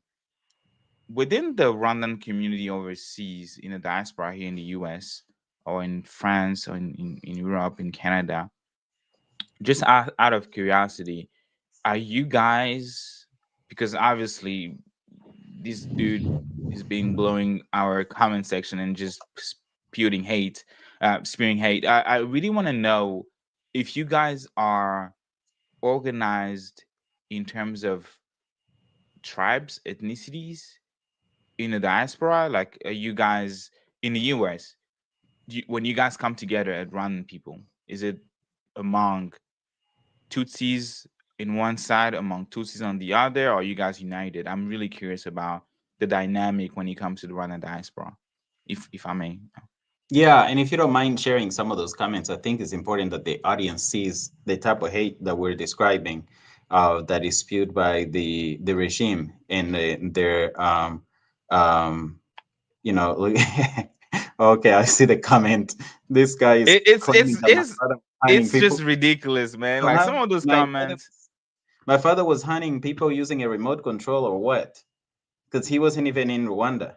But anyway, back to the what you're saying, what you're asking. Actually, my understanding of the communities, I know for sure here in the U.S. And I don't know where this dude actually lives, but here in the U.S., it's not along ethnic lines. People, we don't even know what ethnicity a person is, and many of us come from mixed backgrounds. So you can't. Where are you gonna go? Your family is a mix. Is a mixed family anyway. So that's number one. But secondly, in the U.S., the way that the communities generally are organized is based on when they came. So people who came, say, 30 years ago are more likely to be close, which again, that's going to be across ethnic groups. People who came 20 years ago are more likely to be close. People who came 5 years ago are more likely to be close. And the people who came 30 years ago may not even know the people who just came. That's how it is in the US. Like the question of ethnicity is not really much of any question at all. What I understand now, which initially I was like, when the person told me about it in Canada, like the communities were divided along ethnicity. I didn't at first, I was like, no way, because that wasn't my experience here in the US. And then, eventually I came to understand, yes, it is divided. And it became even more glaring when they had a memorial service for Kizito when Kizito was killed, and they had a memorial service in Ottawa, and they basically ran it like if it was done by the Rwandan government. They muzzled everybody. You couldn't take pictures, you couldn't take videos, you couldn't speak, you couldn't do anything. You just had to show up and do like a mass. It was a Catholic mass, and then go to a reception and just interact, socialize. Which, for me, it's like pooping on the memory of the person and trampling on the grave of that person who actually just got assassinated. But in any case, that's Canada. In Europe, especially in Belgium, I don't know about the other countries. I'm not sure about the UK, but in Belgium, it's also there. It's divided along ethnic lines for the most part. That's what I've come to understand and see. Now, here in the US, and all over the world, there are also communities of extremist and um, supremacist Tutsis that want their own separate things. They usually meet in this group called Ibuka. Ibuka has been dissolved, but they still have all of these chapters. Ibuka is a gathering of extremist Tutsis who usually will fabricate things like what we're seeing in the comments to go after people, sometimes on trumped up charges. Um, they harass refugees. They try to break up, and apparently in Canada it was really, really bad at one point, where like when young people would try to organize themselves, like Ibuka would jump in there and do everything to destroy what they were doing. And they had different names, in fact, that they would use at times. There's also other groups that some Rwandans, out of ignorance, actually do join, and others who are part of the ideology of the government actually know, and sometimes on the payroll of the government, they know about these. It's called the Rwandan community abroad in Mm. general, as at large. But then in different cities, there's a Rwandan community in Nashville, Rwandan community in Atlanta, Rwandan community in Boston, Rwandan community in Phoenix, or Rwandan community in Dallas, Rwandan community of the DMV, Rwandan community of Belgium, Rwandan community of Stockholm or Sweden, whatever. These groups are managed by Rwanda's Foreign Affairs Ministry. It's part Mm. is a branch of the So government. they get funding from And the Rwandan government. not just funding orders, they are Wow. managed by the embassies. Some of their Just like Maho members, Peace Association. there you go. You got it. You got it. And they what they do is now, by the way you're saying it, people would know it's Mahoro. The H is Mahoro. actually Yes. pronounced in My Mahoro Peace bad. Association. Yeah, Mahoro. Yes. yeah. Them. This group RCAs, Rwanda Community Abroad, are they are a part of the Rwandan Foreign Affairs Ministry. They are managed by the embassies in the countries that they're in. But they pretend to be just community organizations, even though they are full of people who are doing surveillance and basically spying on the community. Well, I This see a guy's comment on your asking ass, for the man. evidence. This Cedric. Yeah. Okay, well, he wants the evidence. It's online. Go ahead and just put in Rwanda community abroad and see what the definition is. I mean, you can pull it up, Geta. Yes. Put Yes. in Rwandan community abroad. What is it? And you will see it's a branch of the government. And again, the people who are part of it, some of them are in there, like ignorantly giving information to the Rwanda government. They use it also as a way to gatekeep people, to give them benefits. Like when you go to Rwanda and you've gone through this type of organization, you will then have some. I don't want to click on it because I don't trust the link, but it has right there governor.rw. So that's around the website. Yeah. It's a Rwanda government website right there. Mm-hmm. Rwanda Yep. community Yep. Right here. abroad.gov.rw. Yep. Yeah, and if you Case closed. scroll down and see, you might see some more definitions or something like that. There you go, MINAFET, Ministry of Foreign Affairs, right there. Yeah. So I Yep. hope this guy who is actually exposing his own ignorance understands. Like when we put out information, we know. This is why I Exactly. don't like this thing of saying this is alleged. We know these things, you This know. guy's just not intelligent. Now he's like, oh, show us how he's getting funded. But obviously, it's a department. It's a body of the Rwanda Minister of Foreign Affairs. So they definitely have the budget.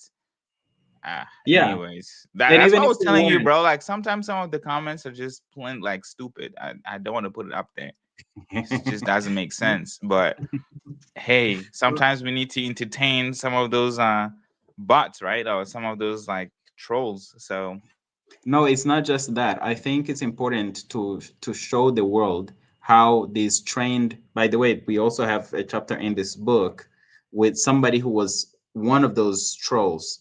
Maybe there's multiple, but one of them talks about, because that person ended up like in the elite company, like in the selection, the Rwandan Youth RYC, the Rwandan Youth Conference, I think is what it's called, or NYC, or National Youth Conference. mhm. In that part, um, the person talks about like the training they get. They are told to do things like this: go online and troll. Obviously, there's been reports in recent times showing that not only do they use humans, they're also using AI. They're using bots to come and be an online troll army. I have recordings of like trainings that they have to go shut down like a number of TikTok, uh, uh, TikTok accounts. Like I have these things. Um, so it's important that people understand that when these things are happening, the reason why somebody like that cannot really engage or even make a comment, make a real like intelligent comment, and they're asking questions like show evidence, and then the evidence is right there. Like, who asks for evidence that you can simply Google right there and find? Exactly. You Hmm. know, those type of things are. I'm sure maybe they might actually go and remove some of these. So part of our work is to always to archive information. Um, we've already pulled some of these, so it's already archived and documented. Um, Question so from Miss Cabina. mhm. Cabina, I hope, and I apologize if I'm butchering your name. Miss Cabina, what do they want to achieve by doing all this? uh, who is she referring to? Who's Miss I Cabina? think the trolls. Cabina I referring? guess I think the trolls. The people Well, just lie. remember, what is the most important, biggest job for a criminal after they commit a crime? The what? Sorry. What is the most important thing that a criminal engages in after they commit a crime? Their narrative. Like what's the technical term for that? Uh, It's the cover up. yes, the cover up. Like They what are were they committed. doing? Were they? Yeah. Yeah, they're committed to the cover up. So the reason why they do all of this is to distract, is to hijack conversation, is Mm. to deflect, is to create confusion and to dilute the truth, is to, and to also harass people and to try to intimidate and scare people. And if that's what the question is about, if it's about like the online bots and stuff like that. Now with the Rwandan community abroad, it's to surveil and basically create formal and informal informants to share and help them get information on the community, for them to have access to potentially harm people, to carry out their uh, transnational repressions. They need that. Rwanda is one of those places where human intelligence, and Kagame said this himself, is used, and when I say intelligence, it's surveillance, is what I'm talking about, is used very, very vastly. They have this thing, they have monitoring and surveillance down to 10 homes, to 10 houses. They actually have authorities known as nyumba kumi. That's a Swahili term for 10 houses. They have like people who are surveilling every 10 houses. So abroad, they also do that through the Rwanda community abroad. If you're asking about why does Ibuka do what they do, Ibuka is partly a part of the, they're committed to the official narrative of the Rwandan government's genocide story, which is an incomplete story, leaves out the crimes committed by the RPF, the RPF's own participation in the genocide, and it also leaves out the fact because most of the world, they think that the RPF started when a genocide happened in 1994 and they came to stop it. They don't actually know that the RPF started in 1987, started a war in Rwanda in 1990, killed, raped, and stole from people, displaced over 1 million people within Rwanda way before the genocide even started. And so I just wanted to answer that question in the most extensive way, because I'm not sure which one of these things that we talked about that she was referring to. But again, a criminal's biggest job after committing the crime or even in the middle of committing the crime is the cover up. And that's why they do that. And that's why this guy wants to talk about my father instead of talking about the crimes that the RPF and Paul Kagame commits. Like, Not just that, and I want to go back on topic because uh, this announced to the tungsten being sold directly to the United States and brought the question of the Dodd-Frank Act that I mentioned, and I wanted to be able to share that with folks um, before we wrap up. because I think it's very important, and it's that was archived from like years ago, but I'm also gonna show. But I wanted to put out there how it was when it was first um, created, I guess.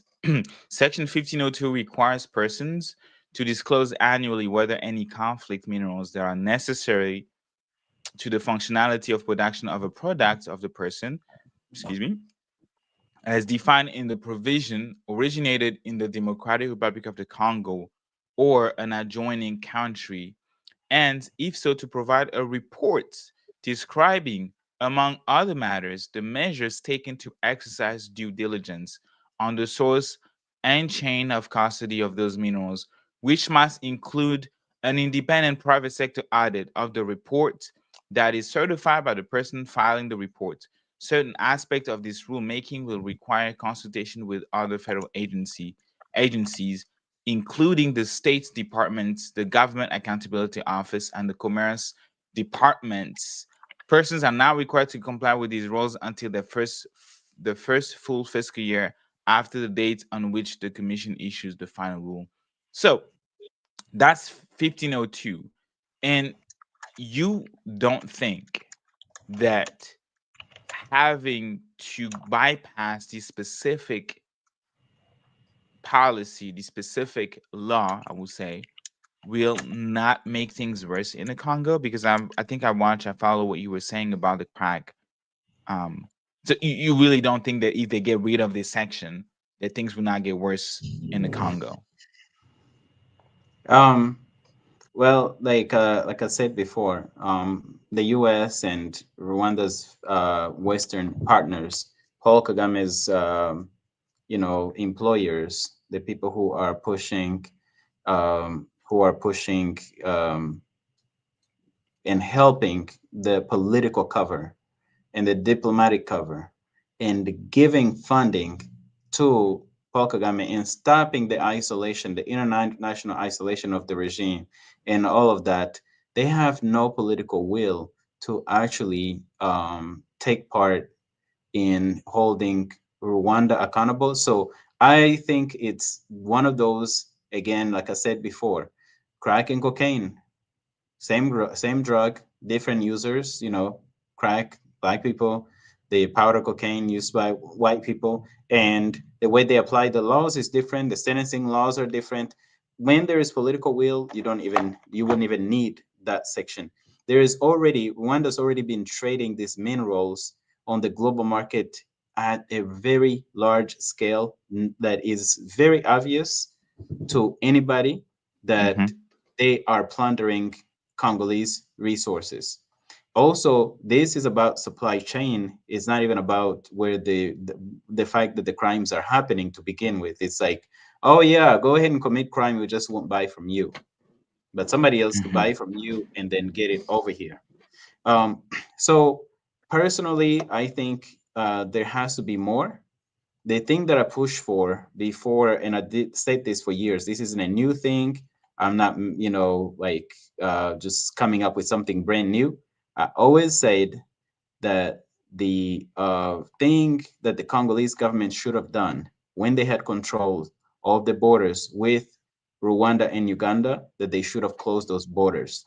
That would have created Absolutely. leverage. That would have, but I know that the Congolese government won't do it because right now they're not even calling out Uganda.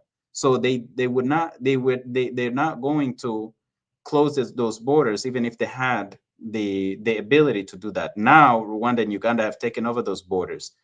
But for me, if they did that, that would have escalated with all of these companies that are benefiting from these stolen minerals, and then they would run back to their own governments and say, "Hey, look, can you make this?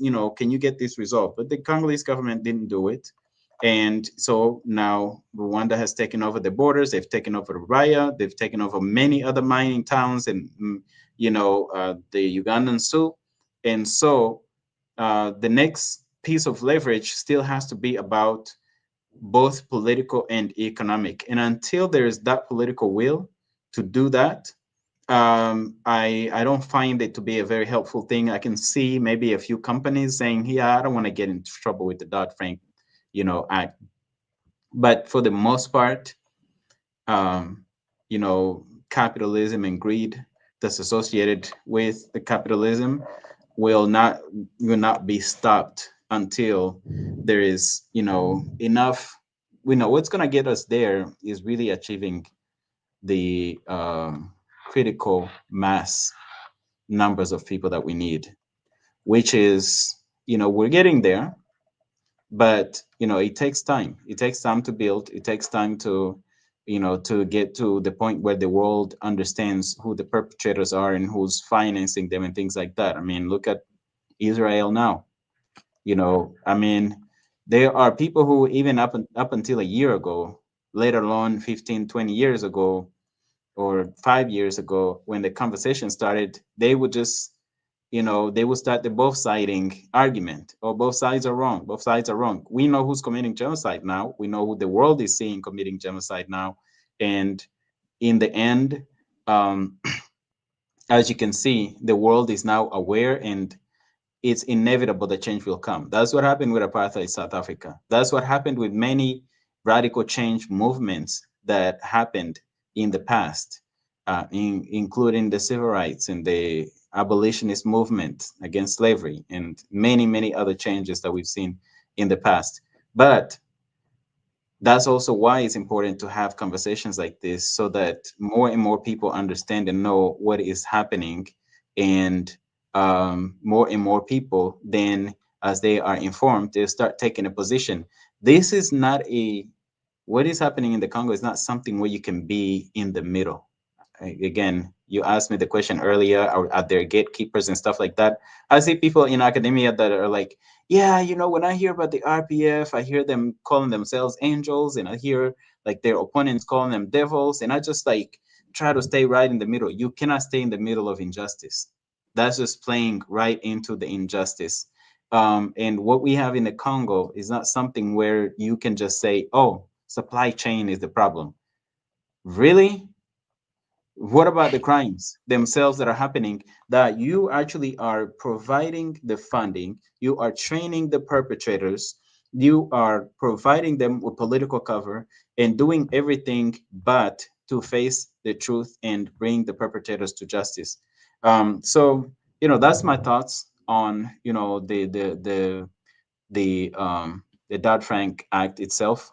Like I said, it's a minor deterrent, but uh, a real solution is in establishing, having justice as the center, at the center of what is happening, and actually holding accountable the perpetrators, which of course there are many internal, there are many regional, and there are many international, global. Yes. Am I on mute? No, I'm not. Oh, I'm not on mute. So there was a question, and I think we can use that as a way to close out. I don't understand what is the whole objective. What the whole objective is behind supporting Kagame's war in the Congo. Yeah. Rwandan perspective. I mean, you're not gonna speak on behalf of all Rwandan, so I want to have Claude Gatebuke's opinion of what's the objective Thank you, of Miss. Paul Kagame's war in the Congo. Wait, I thought the question was about what's the objective around supporting Kagame's war in Congo, not just the war, The, not the objective of the war itself, because in simple yes, I terms, the mean, war. yeah, yeah. I guess ask. I want you if you can ask both. Her question is what is the objective of supporting Kagame's war in the Congo? Mhm. But I think by extension we could also say what's the objective of Kagame's war in the Congo? If you can keep the question on the screen, please, Yes, right. because Yours right there. I'll Yeah. start with Kagame's objective war, war in the Congo. That I don't call it just Kagame's war. Kagame is part of a criminal enterprise. The Mm. RPF, our brother Kambale Musavuli calls them criminals without borders, because they started out killing people in Uganda as part of Museveni's rebellion. Some of them were child soldiers, some of them were grown. Then they went to Rwanda, committed similar crimes, took over, went to Congo, committed similar crimes, took over and lost control. And now they continue to keep control of the areas. The objectives are to occupy parts of Congo so that they can extract resources, enrich themselves personally, and also continue to claim that there is development happening and that they are efficient users of aid, when in fact, what is being built in Rwanda, for the most part, is financed by plundering resources in the Congo. That's the objective, are economic plundering of Congo's resources. So that's the objective of, I don't call it a war, it's a genocide in the Congo. And thank you for calling it Kagame's war in Congo, because some people still refer to the M23 as if it's an independent body. You have never, and I will say never. They say never. You have never seen a rebel group, not on the African continent, not in Asia, not in South America, not even the militias that we have here in America. They're not that well equipped. They don't have GPS jamming equipment. They're not that well, even from the uniforms alone and the night goggles and all of that stuff. That is a conventional army. You don't get those when you are a rebel group and get them by the thousands. So I thank you, Ms. Kabena, for referring to it as Kagame's war in Congo, although I will expand and just say it's Rwanda and Uganda's invasion and occupation of the Congo with the support of their Western partners, who happen to be their puppet masters, because both of them are puppets of the West. Now, what is the objective of people supporting Kagame's war in the Congo? A lot of Rwandans in the country are under siege. So there are multiple answers to this. We'll start with the people inside the country.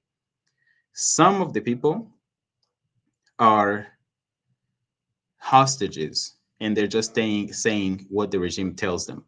That one chapter, I have to figure out what that story number is in our book, Survivors Uncensored, this book. It talks about the training that they get. And people are convinced that that is a way to be patriotic, but basically to support your countries and your leaders, no, not your country, but your leaders' atrocities in another country. So So they're that's one. actually getting training Yeah, for people are real? forced. People they are trained to be online trolls, not only online but even in real life. There's this thing called itorero, or and it's, they when they're done they call them inore, INTORE.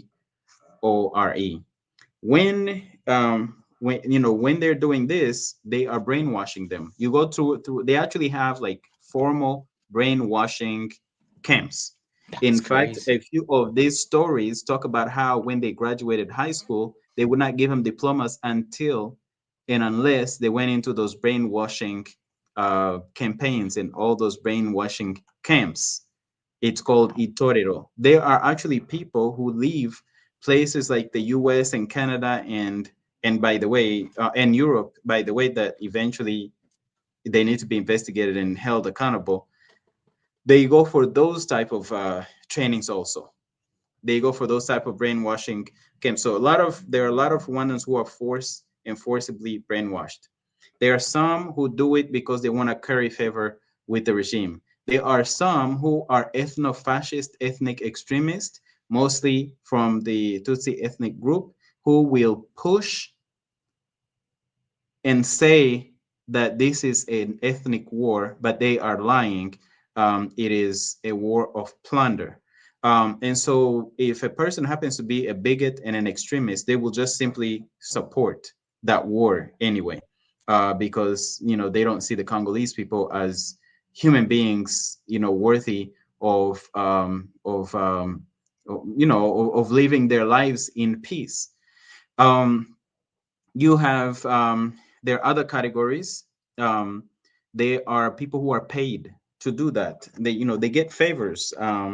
Like I said, I'm looking to see if I can quickly find which one that story is. Maybe I could pull a quick excerpt from it, but I'm not quickly finding it. um, but in any case, that is um,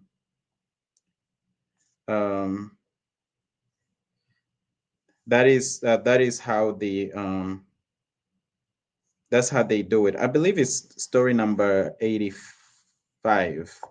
And also story number 86 has that some of that brainwashing things. I wish my co-author um, Patrick Rugaba uh, or even Eric Ngoga were able to join. They could speak about this because they lived many years in Rwanda, in post-genocide Rwanda. Um, Let's have uh, them on the show one day. yeah, Patrick Rugaba was actually made to go through these camps. I can't remember, but Eric, during the genocide in 1994, he was captured by the RPF, and he actually witnessed how they were separating Hutus and Tutsis and taking the Hutus and killing them. Some of his classmates, he was 13 years old when they did this. He was with one of Rwanda's generals, Dan Munyuza. It's part of his story in this book. Do you You know? know, Do you know something interesting about Dan Munyanza? Munyanza? yeah. Hmm. I think he's the ambassador in Egypt right now, right? He's the ambassador in Egypt. Yeah. Did you know that he was the number 2 in the Congolese military intelligence in 1997? Oh I yeah, think he yeah, was, yeah, yeah, he was the yeah. number 2 of James Kabarebe, which is And James insane. Cavallari. Yeah, Like, yeah. it's When you look, crazy. that's why on in that document. I'm not sure what version of that document you have of the Spanish Indictment. induction Hmm. indictment. There are 40 of those of those officers, Hmm. and the original one had 40 officers. If you go to each one of them, we can actually map their name back to a massacre site, at least one, maybe more of those massacre sites. And then if you read the book, let me see, I have In Praise of Blood by Judy River. In Praise of Oh Blood yeah, actually Judy. has they have a list of like the ranking, number one, Paul Kagame, number two, Kayumba Nyamwasa, number three, Hmm. James Kabarebe, and it goes Yep. down. And this is very well documented. This history is well documented, but people do try their best to bastardize the stories. But again, the reason why people get into this, back to the question by our sister Kabena, is these guys are trying to cover up the crimes that they committed. That's Mm. what it is. And so Yeah. they hire people to just help them with that. And, and something very interesting, because we in 2025, we're talking about tungsten being shipped to Pennsylvania in the US by Mhm. a company based in Rwanda that has partnerships with other American companies, right? As I mentioned in my introduction, my monologue. And when you actually read the 2021 report, and I'm going to bring this report on stage, it is Security Council. It was April 12th, 2001. It was a letter dated um, by obviously Kofi Annan. He spoke about that. He spoke about something very interesting that I think is important for me to read. That we in 2001, brother, and they said that illegal. That's the introduction. I'm just gonna read that. Illegal exploitation of the minerals. Let me probably zoom in for folks to read this with me. Okay. Illegal exploitation of the mineral and the forest resources of the Democratic Republic of the Congo is taking place at an alarming rate. Two phases can be distinguished: mass scale looting and the systematic and systemic exploitation of natural resources. It's funny because in French it actually sounds worse. Exploitation exogène et endogène, really bad. Mass scale looting.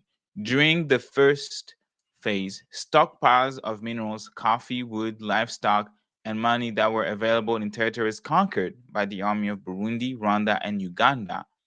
I'm gonna go up.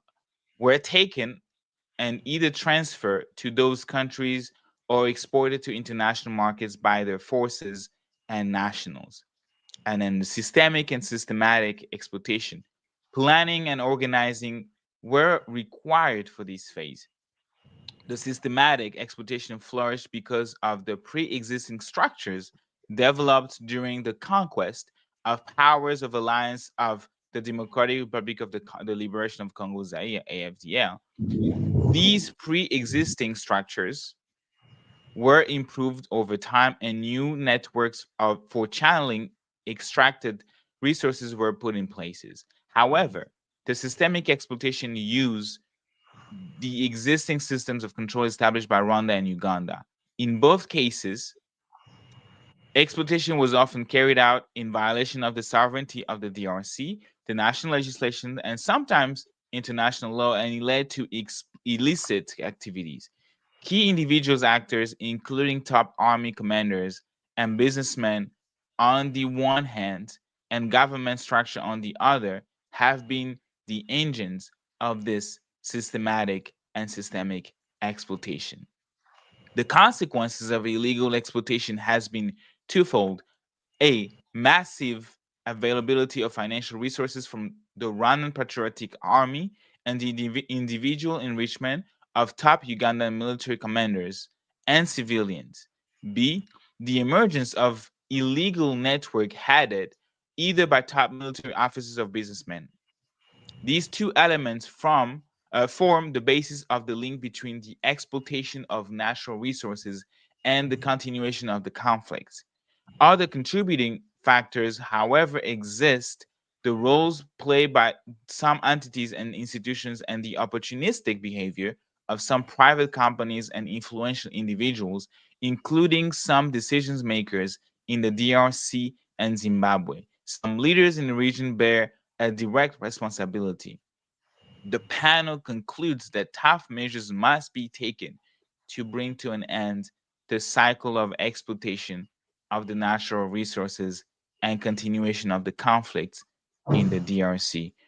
This was in 2001. Kofi Okay. Annan, may his soul rest in peace. 2001. Is that the UN expert report? That yes, that at that time there was not an group of experts. I think the group of experts that started the first report in 2004. That was a letter. They were just doing obviously So documentation, documenting, and that was what the UN Secretary General at the time, Kofi Annan, with his team, were able to provide for the issue of the Congo specifically, talking about Congolese resources so being you see, plundered. Yeah. do you see the how they talk about the systemic and systematic plundering? Yes. There was a in those reports, I can't remember which year it was, because I went through all of them, the UN reports, not the Kofi Annan letter. 2001, 2002, 2003, and I read all of the other ones too.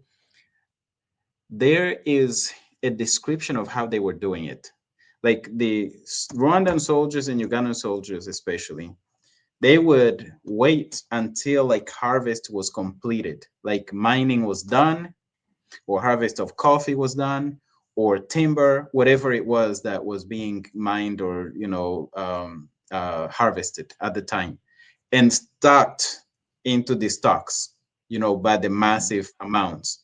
Then they would attack and take over those, and then they would just take those resources and take them to Rwanda and Uganda. There's a lot of Uganda was doing especially a lot of gold and timber. And by the way, a lot of times when people talk and they talk about, for example, like Scandinavian countries, it's like, oh, there's no mention of them being involved, but there's a lot of timber that went to those places that came from Uganda, stolen from Congo. And so these internal and external players that he's talking about, and the systemic and systematic way that it was done and is still being done, it was all around economic interest. And that's why I always ask the question, when people talk about Rwandan troops are in the Congo for the FDLR, I'm not seeing the comments pop up on the screen, so I can't tell. Oh wait, maybe I can see the comments. Yeah. Yeah, you can Um, see the comment. yeah. Um, You was here, best the friends. Cedric. Yeah, yeah, I see him. The Oh, now I'm called Mr. Congolese. Look at that. Oh, the the the plundering, I mean, he's asking you like who does it more than your government, like you're a spokesperson for the government. I Not mean, we're even talking that. about Like, what what is does it actually, matter? we're Stealing is talking about what stealing. is happening. Yeah. So Yeah. in those, when Rwanda claims that the FDLR is the reason why they go to Congo, I always say, I ask the question, when has the FDLR become minerals? Every Mm. time you go into the Congo, you go after the minerals. Is FDLR minerals? I thought it was people. Yeah. And then, you know, it's like, okay, you've claimed that you've captured them, you've got them, you've brought them to Rwanda, you've reintegrated them. And at some point, General James Kabarebe, who was sanctioned by the US government earlier this year, actually, you know, said that these pose no threat to Mm. to Rwanda. But guess what? All right. They still claim that they're going to Congo to go after the FDLR. I'm Yeah. willing to bet for any amount of FDLR that are in the Congo, the majority of them are now a part of the Rwanda military because they recycled them and took them back into the Congo to use them as human shield. Mm. So, but for me, when I see how they go after the resources, and they're like, yeah, we're going after the FDLR, then I guess there must be a mineral called the FDLR that we haven't exactly figured out if FDLR is coltan, FDLR is gold, FDLR is, you know, timber, FDLR is, you know, tungsten, tin, um, cobalt, copper, lithium, you know, diamonds. I guess we need to figure out what mineral is the FDLR. Mm. And they always make sure that when they invade the Congo, they first go to towns that they know are rich in minerals, which is very interesting and smart. That's the first stop. Let's go to Yep. Rubaya. Let's go to those mines, mining town or whatever. But I just want to remind folks that Congo Week is coming up. It is going to be next week, and I want to invite everyone to attend Congo Week. Check out our website, sign up if you want to organize Congo Week where you are. We want you to be able to break the silence with us regarding the exploitation, the illegal exploitation of the Congo, regarding the massacre, regarding the displacement of the displacement of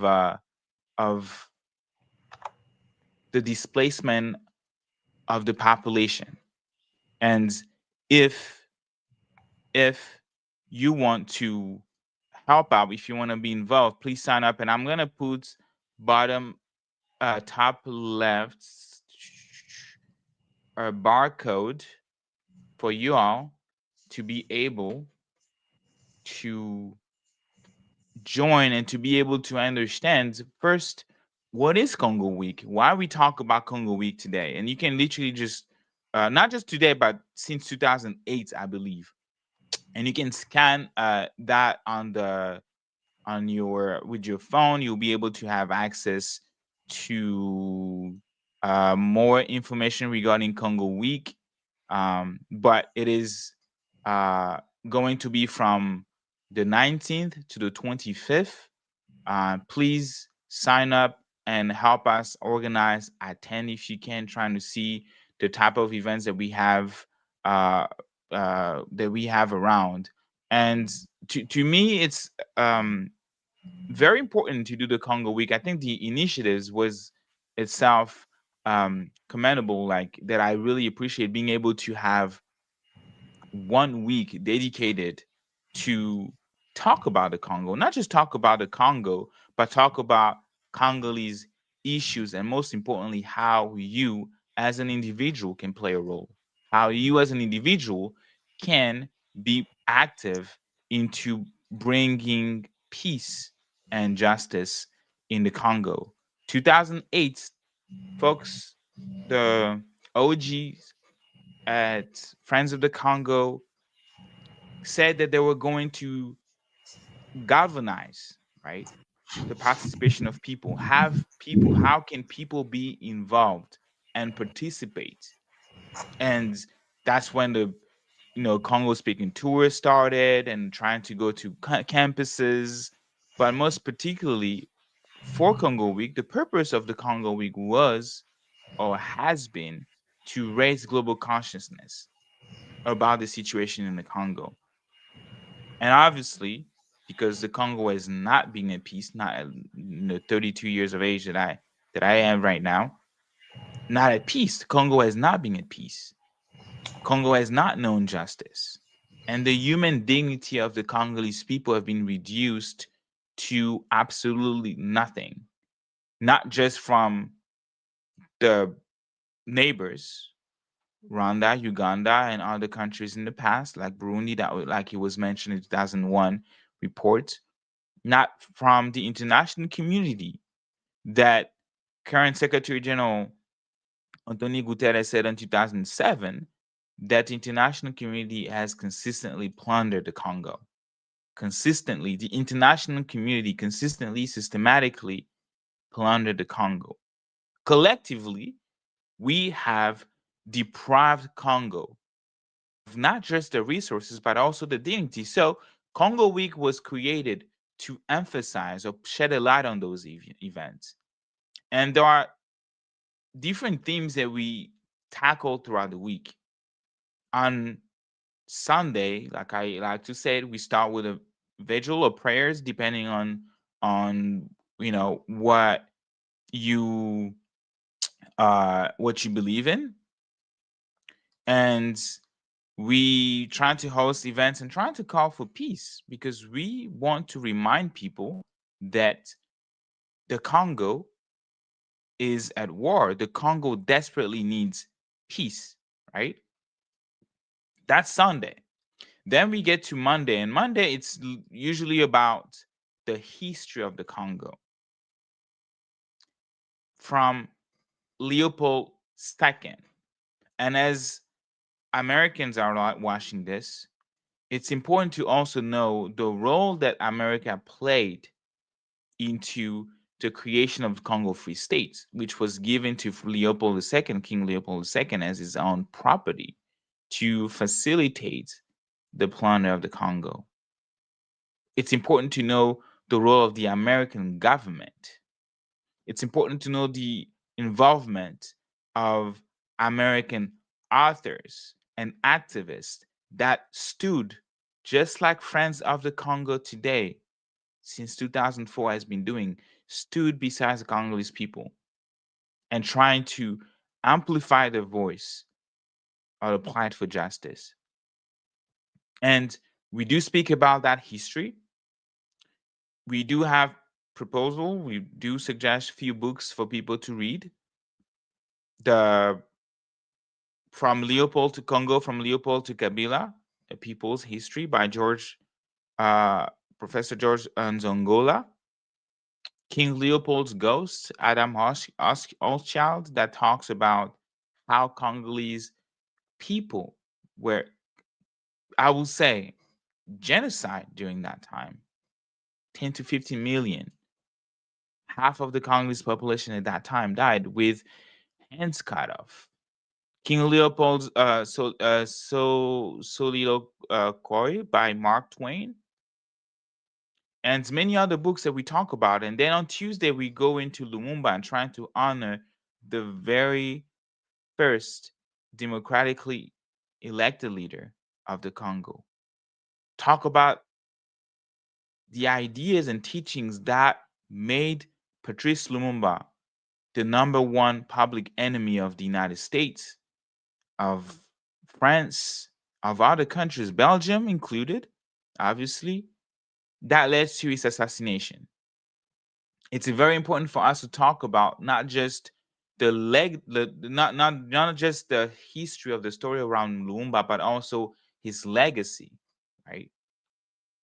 And there was a film that we proposed, and then from Raoul Peck, which is called Lumumba, a very interesting film, and we've had him on Friends of the Congo before, not Congo Unfiltered, but I will definitely try to have him back to have a conversation regarding his thought of what his thought of Lumumba. Why was he so much feared at the point that he was killed and his body was placed into acid. A very interesting person, an icon for Africa, Patrice Lumumba, and that's on Tuesday. And then on Wednesday, we explore the mineral exploitation part, the technology and the green energy. And we're speaking about companies right now that are dealing directly with the country that they know is illegally smuggling, exploiting Congolese minerals, occupying Congolese region that are rich in minerals. So what's the connection between Congo and the cell phones that we have in our pockets, the laptops that we use to write essays or do our work? The so-called green energy transition. We're gonna do that connection on Wednesdays. And on Thursday, we talk about women in the Congolese society. Like, what's the role about women? We often hear about women being raped, but we rarely hear about women's agency to advocate for themselves. And I spent a couple days translating for the organizations really brilliant videos of Maman Eli, a coordinator of a Congolese organization that works in collaboration with Pasanja Coalition, how they talk about the work that women are able to be, the work that women are doing in the Congo to empower themselves. Because when you rape, the intent when you want to rape someone, when you want to do that in front of the kids, in front of the family, you want to deprive them from agencies and reduce them to a thing. But in the Congo, with the help of Pasanja Coalition Friends of the Congo, we have tried to give back opportunities for those women to empower themselves and to feel themselves lives again. So, what is the role of women in the pursuit of a free Congo in that context? And there are a lot of films that we also propose. And then on Friday, we talk about a free and liberated Congo. What does it really mean to have a free Congo? A liberated Congo? That in the context of occupation, in the context of war, of aggression, in the context of imperialism, what does a liberated Congo look like? What does a free Congo look like? And we finished on Saturday with a big concert, depending on where you are. I think I already know that in Kinshasa there will be a great concert happening. Um, and shout out to the organization Foundation André Blouin Center, the André Blouin Center, that will be hosting a concert to break the silence and offer support, right? And we're calling for your support worldwide to be able to join us in that week long event of celebrating Congo, of denouncing justice. So this is, I'm not sure if I think we lost Brother Claude, or maybe he's not back, but this is for front. This is what we've been doing on the front line in terms of like organizing. And we also want you to be part of that front line, to be at the forefront of our struggle.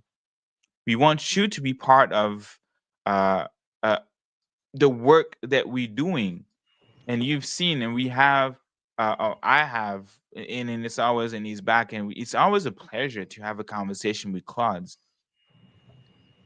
Rwandan citizen, discussing about Congo, discussing about Rwanda, because when you are able to understand the things that I'd read to you about this 2001 report, that how neighboring countries are involved, how up, the minerals end up in the US, in France, in Canada, that the oppression that the Congolese and Rwandan people are facing is something so global that we must think outside of the box, that we must be able to also, in our organizing effort, mobilizing effort, to transcend borders. So, Claude, it's been a full 2 hours, more than that, that we discussed. We talked about everything, and Yeah, maybe Tom, a word to conclude. I think Yes. we need a little extra time. Go Do ahead. you know What's up? why? What? I was able to get, remember I made a reference because I always Mm-hmm. like to document, but also want the people to hear it directly. Remember I made a reference earlier to my co-authors, Patrick Rugaba Yes. and Eric Mm-hmm. Ngoga. Yeah. I was able to, when you thought you lost me out of the studio, um, see if Eric can actually share very briefly his experience with in the place where he was captured with Dan Manuza. I would love not only for him to share that, but I also want to, more and more Rwandan voices to emerge, and also to start, for the global community to continue, and the Congolese people to continue to connect with the faces of the people who are supporting peace in the Congo. Um, there was a question earlier that was asked by our sister, Miss Kabena. Mm-hmm. Um, she asked, why do people do that? Why do they mobilize? And I explained the different parts and different types of people that do. There are also people outside of the country who either have that hateful ethno-fascist ideology, who support Rwanda's invasion of Congo and just see everything as justified because they choose to frame Rwanda's invasion and plundering of the Congo in ethnic terms, and they want to see ethnic supremacy and ethnic domination of the region. There is actually a long standing thing called the Himatusi Empire that was crafted decades ago that is supposed to expand across the region from country to country. There are also other people in outside of Rwanda, and these people outside of Rwanda choose to be silent, even though they live in countries where they have the ability to speak. Free They will speech. talk about every subject. They will talk about Trump. They will talk about, if they're in Canada, Trudeau or some other, their new, Prime the Minister. government or whoever, anybody. They'll talk about Kim Jong Un. They'll talk about the Chinese president. They'll talk about, the kings and, queens all over the world, but they won't talk about the crimes that Rwanda is committing. Those are opportunists, and those Mm. are, they will denounce a small person. Like if you go and curse somebody out, they'll be mad at you for cursing somebody out, versus being, speaking up about the atrocities that Rwanda's government is committing in the Congo. So those, I call them like intentional, complicit, and accomplices of the crimes in the Congo, even though they would like to have that silence. As there's a saying, a revolutionary saying, that their silence will not save them. So they want that silence to be a shield, and at the same time not be looked at as um, complicit in these atrocities. But when you see what is happening, you see injustice, and you remain silent, you are on the side of injustice. And so there are people who have made that choice, and then there are some of us, like myself and Eric. I hope Eric can join us, um, and maybe share just briefly, who have made the choice to speak truth to power regardless of the dangers. And so I think, those are all the categories. So, Ms. Cabena, I really appreciate the question that you asked, because it opens those opportunities. And I see Eric here. I love seeing Eric on here so he can share. I spoke about him. Welcome. I Thank you. spoke about him earlier.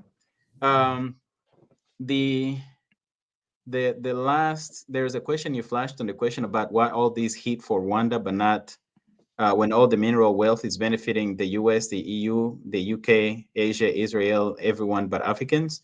There are Africans who are benefiting from it. Leaders in Rwanda, the generals in Rwanda, and some of the politicians in Rwanda and Uganda, they have enriched themselves off of the plundering of the Congo.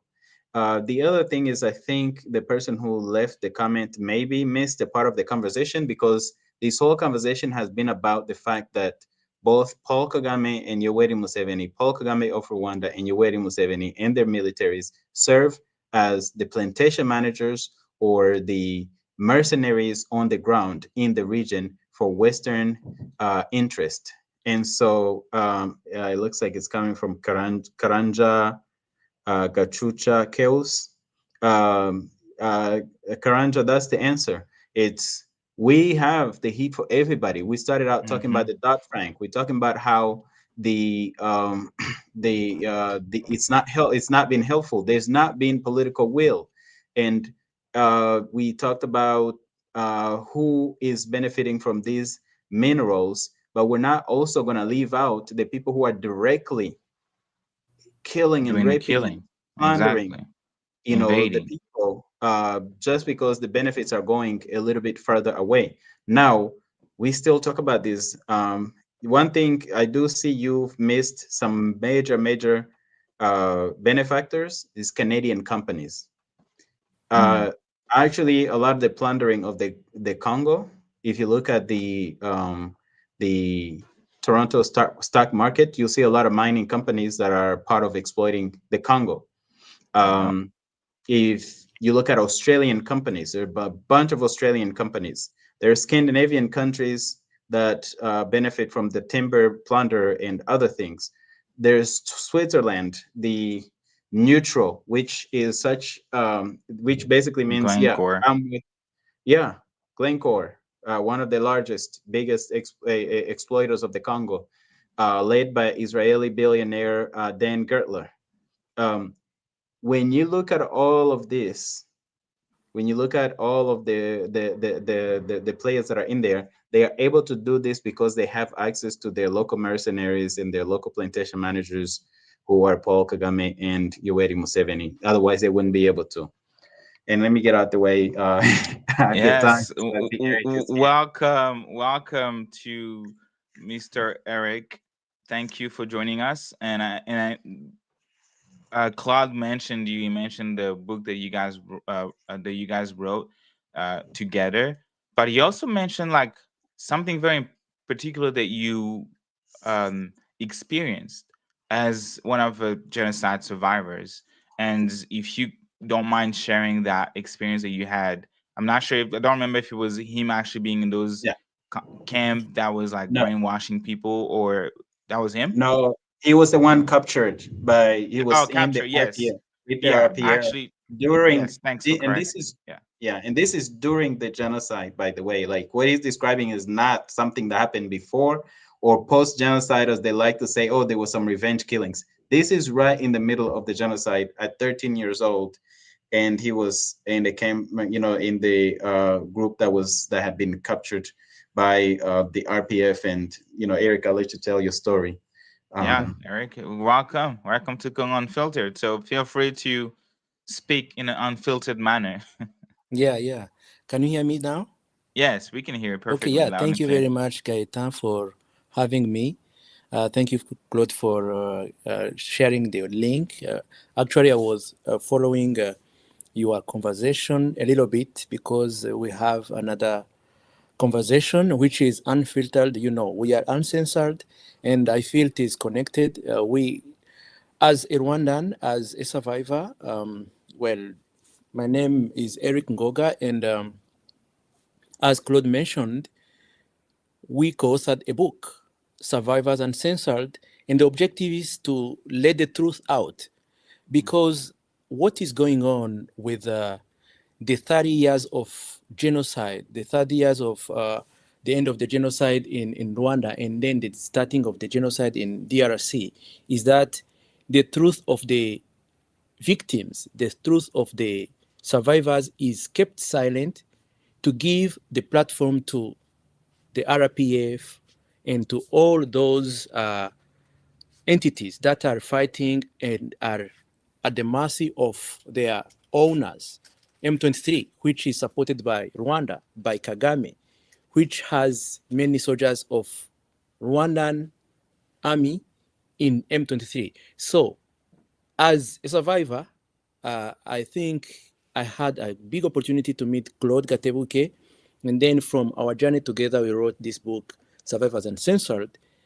And through that journey, that is where Claude got to know my story, because if I did not take the step to go out there and say, hey, I have a different story that I want to share, Claude would never meet me. and I would never meet Claude. So that is my motivation to tell my truth, to let the world know that, okay, there have been a genocide in Rwanda. Tutsi have been killed. Family members from the Tutsi ethnic group, if you want, because the ethnic idea of Rwandan ethnic groups is something that is another topic. But Tutsi people from ethnic group of Tutsi in my family were targeted and were killed. I have so many people in my family who have been killed because they were Tutsis. But myself, I was in Byumba. I was in a different place. I was alone, not with my family. And in Byumba, in April 1994, that city was taken by RPF 2 weeks, 2 weeks after the starting of the war again, the break of the war, because the assassination of the president of Rwanda. Now, as Claude mentioned, we are in the middle of a what can I call it? Actually, it is the war for RPF to seize power in Rwanda, and there is a genocide going on in the places occupied by the army of the ex-military of the government that was in place. So when the RPF took Byumba, where I was, actually it took them 1 week. They did not come and then kill us. They did not kill us the next day. They waited. They surrounded us. They came to see us where we were. At that time, I was in a place of priests, Catholic priests, and there we had so many refugees. People came into that place when the RPF took control of the city. Every day, soldiers would come and visit, go among us. They make us sit down. And then one day, a Sunday, they come, they say, oh, we want to take the young people, young men. So I was the youngest, I was 13, but in my group, I had many other students because I was in a seminary.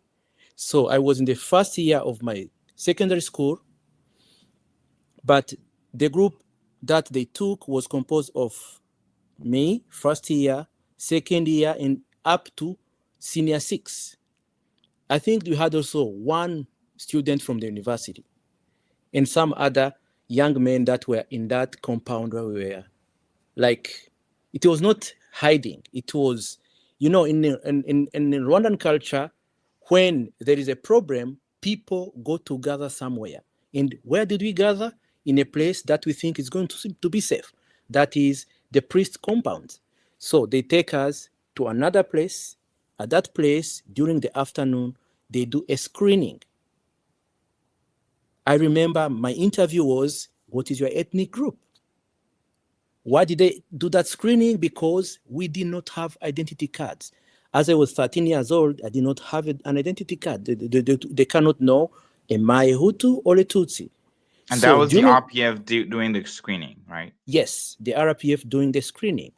And just for clarity for the audience, the RPF is Paul Kagame's party, the Rwandan Patriotic Front, and that's who was, just for clarity, because people might think, it's a different group. Yeah, it is the same group, FPR, RPF, APR, right?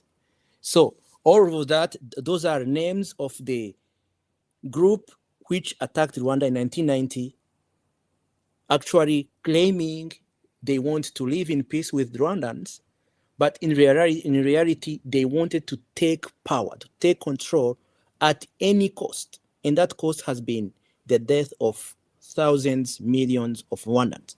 So what I witnessed as a Rwandan, as a young boy at that time, is that those soldiers brought us to that place. They screened us. They put Hutu on one side during the night. Actually, during the afternoon, they just did the screening, and then um, they let us pass the night there. During the night, they come with a list. They call whoever they want to take away. Those people they took away never came back. I never saw them back, and they were killed by the RPF. Now, Just out of curiosity, if I may interject, were you in that compound by yourself with your family, your mom, like your dad, or were you just yeah, by yourself with your yeah, family? I already mentioned it. At that Yeah. time, I was separated from my family because of my school. So my Okay. I am from Kigali. Hmm. During the genocide, my mother was in Kigali with my oldest brother. I was in Byumba. That is where this happened. That is where I witnessed that. Of also to mention what happened at my family in Kigali, my brother was killed by Interahamwe during the genocide. So now, what I witnessed is not that one day, because that one day they killed my colleagues, the other students. But I stayed with those soldiers. They kept me with them. And every day they would come,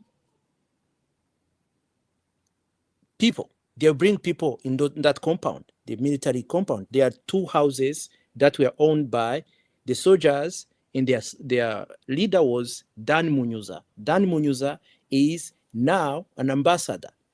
He is an ambassador in Egypt of Rwanda. Before that, he was the, how do you call it, Claude? General Commissioner of National Police in Rwanda. So he was the highest ranking in the police in Rwanda, which is like outrageous. Yeah, that's right. He's an assassin. He's a killer. There is also a poison with his name on it, Utuzi Twa Munyuza.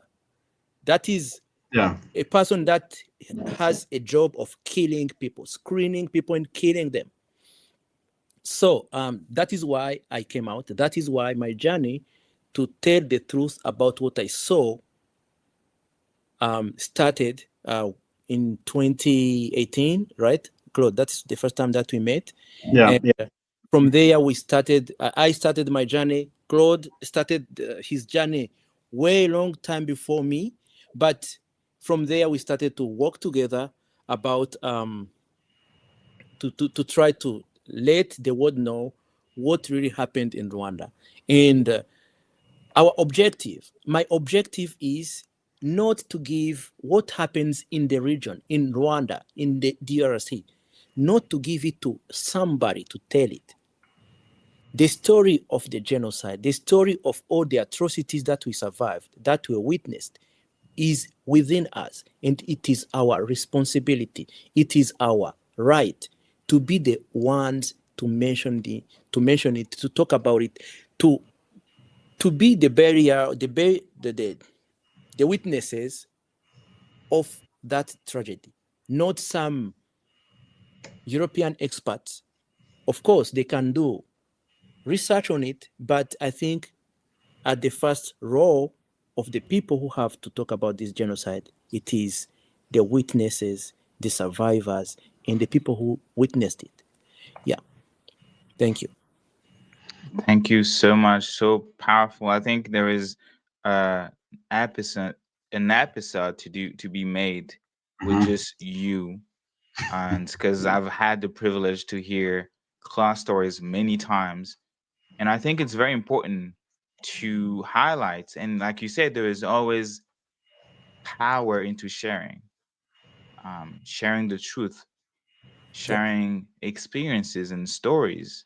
So Yeah. storytelling here, when you sharing your experience, and I think someone even said that it's really crazy how genocide is coordinated and manufactured for years, going by so many different names: RPF, RPA, M23, and even to your story that you just told, and maybe the audience didn't catch it, but your brother was killed by the Interamwe.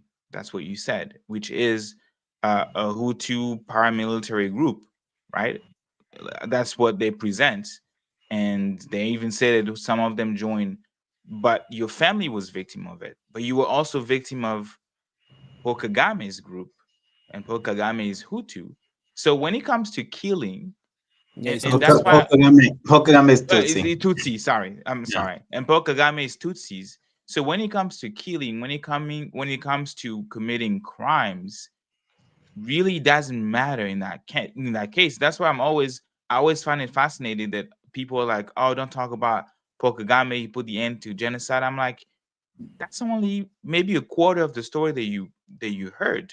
There is more to that. There is the fact that people, regardless of the tribe, their ethnicities, were being killed by even people from their own ethnicities, the people of their own tribes. So it's a very interesting story, and I think that there is more work to be done to continue to organize, to continue to talk, to continue to also deconstruct the narrative. Because I was telling off the records on Claude, and he's going to be on the records right now, that it's very strange when you look at spaces that are being done in Rwanda, and I've noticed it, that those spaces tend to be in Kinyarwanda. Like these needs to be, the door needs to be open to more people to come and hear those stories, right?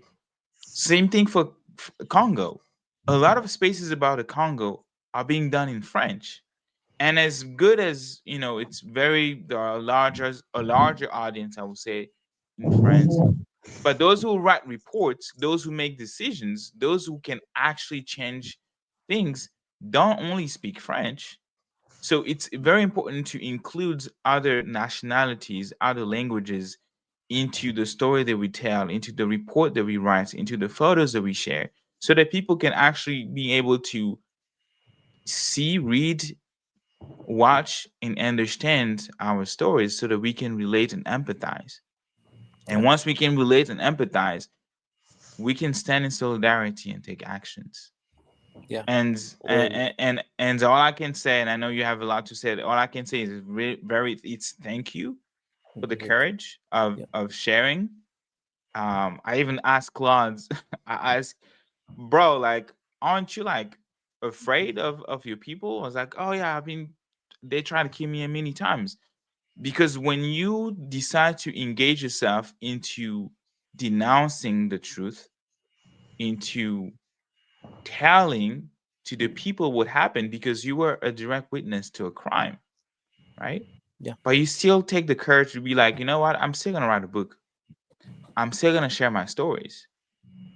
And I even tell, when I first started with Friends of the Congo, I was like, ever since I joined you guys, I now get weird stuff, and then weird messages, threats. And Brother Morris was like,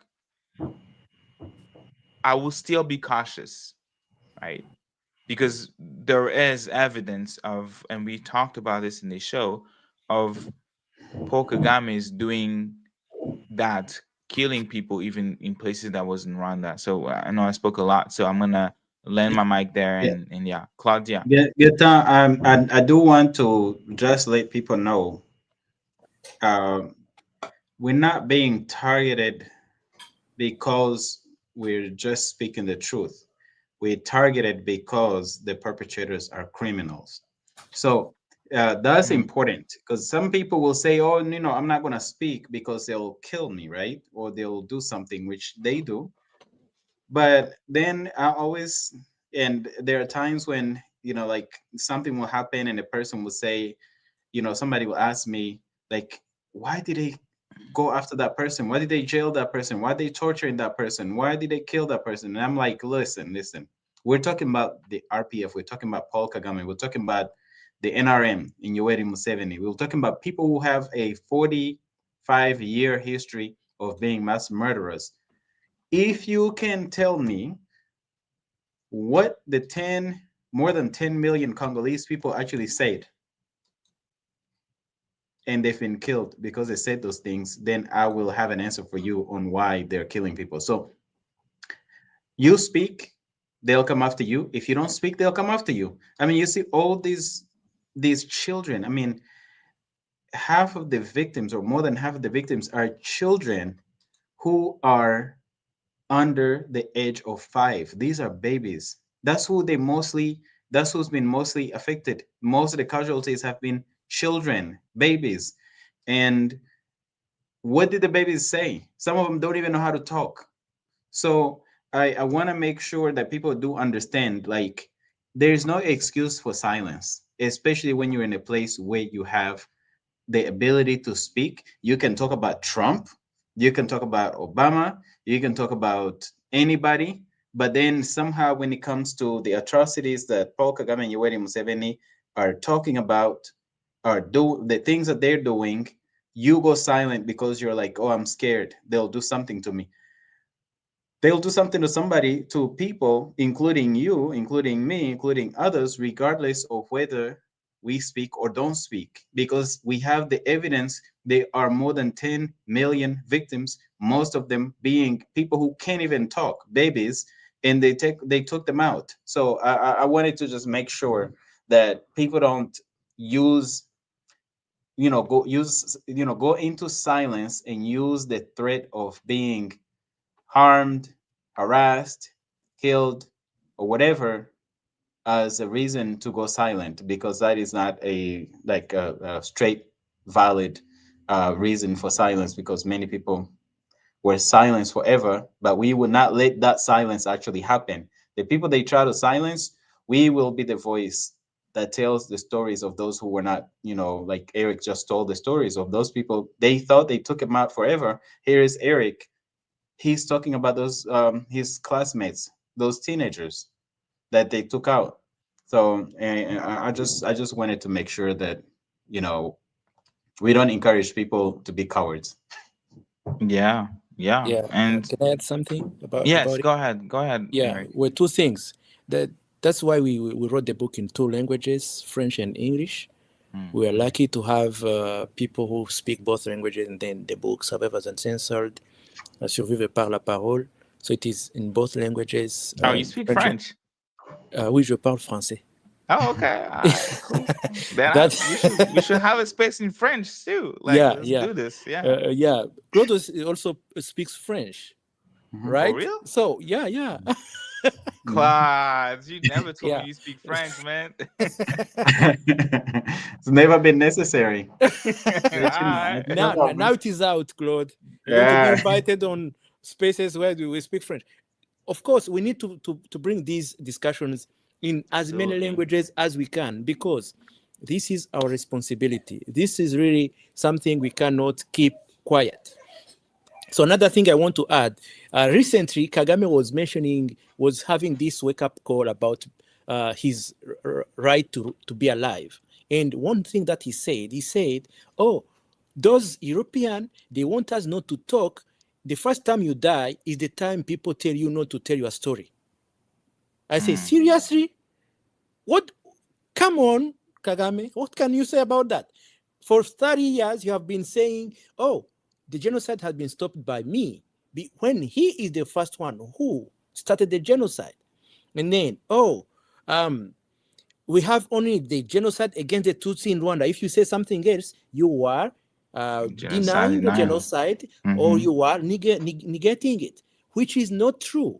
The Tutsi in Rwanda were killed, but the Hutus also, the Twas, the foreigners were killed in Rwanda. Now, he's going to export it in Congo. Now he says, oh, first yes, people are being targeted in Congo because of how they look, and all these kind of things. And then we say, Kagame, we saw videos of M23 targeting people, villagers, and say, you are in FDLR. How did they know that someone is in FDLR? They did not catch him with a weapon. They did not catch him with anything that demonstrates They that don't have an ID that says FDLR? Yeah, right? No, but they do that. It is on record. There is a video with this Willie Manzi. This is a spokesman of M23 23. doing that in a clown. stadium, burning their identity cards and saying, you are an FDLR, and what is the next step? They put them on a bus to send them back to Rwanda. Those people Where are they now? We don't know. But what I want to mention is that really our story is ours to tell. And not telling it, it is the first time we start to die silently. And that is what we, Claude and I, and all other survivors and censored, we don't want. We don't want to die many times. Yet they say a coward dies 1,000 times, but a courageous man dies but only once. So that is what we have to try to achieve. Of course, someone can be killed because of this, but then what? As Claude mentioned, you don't talk, you are killed. Better say your story, save some lives, save a nation, save our East African, our Great Lakes region. Because at the end of the day, I believe at one time these people are going to face justice, and the only people who can bring them to justice is the witnesses, the survivors, supported by the governments. But the governments don't have really a need to do that if the survivors don't have those voices from within to who say, this is what happened to us and we deserve justice and we deserve truth to be out. Thank you.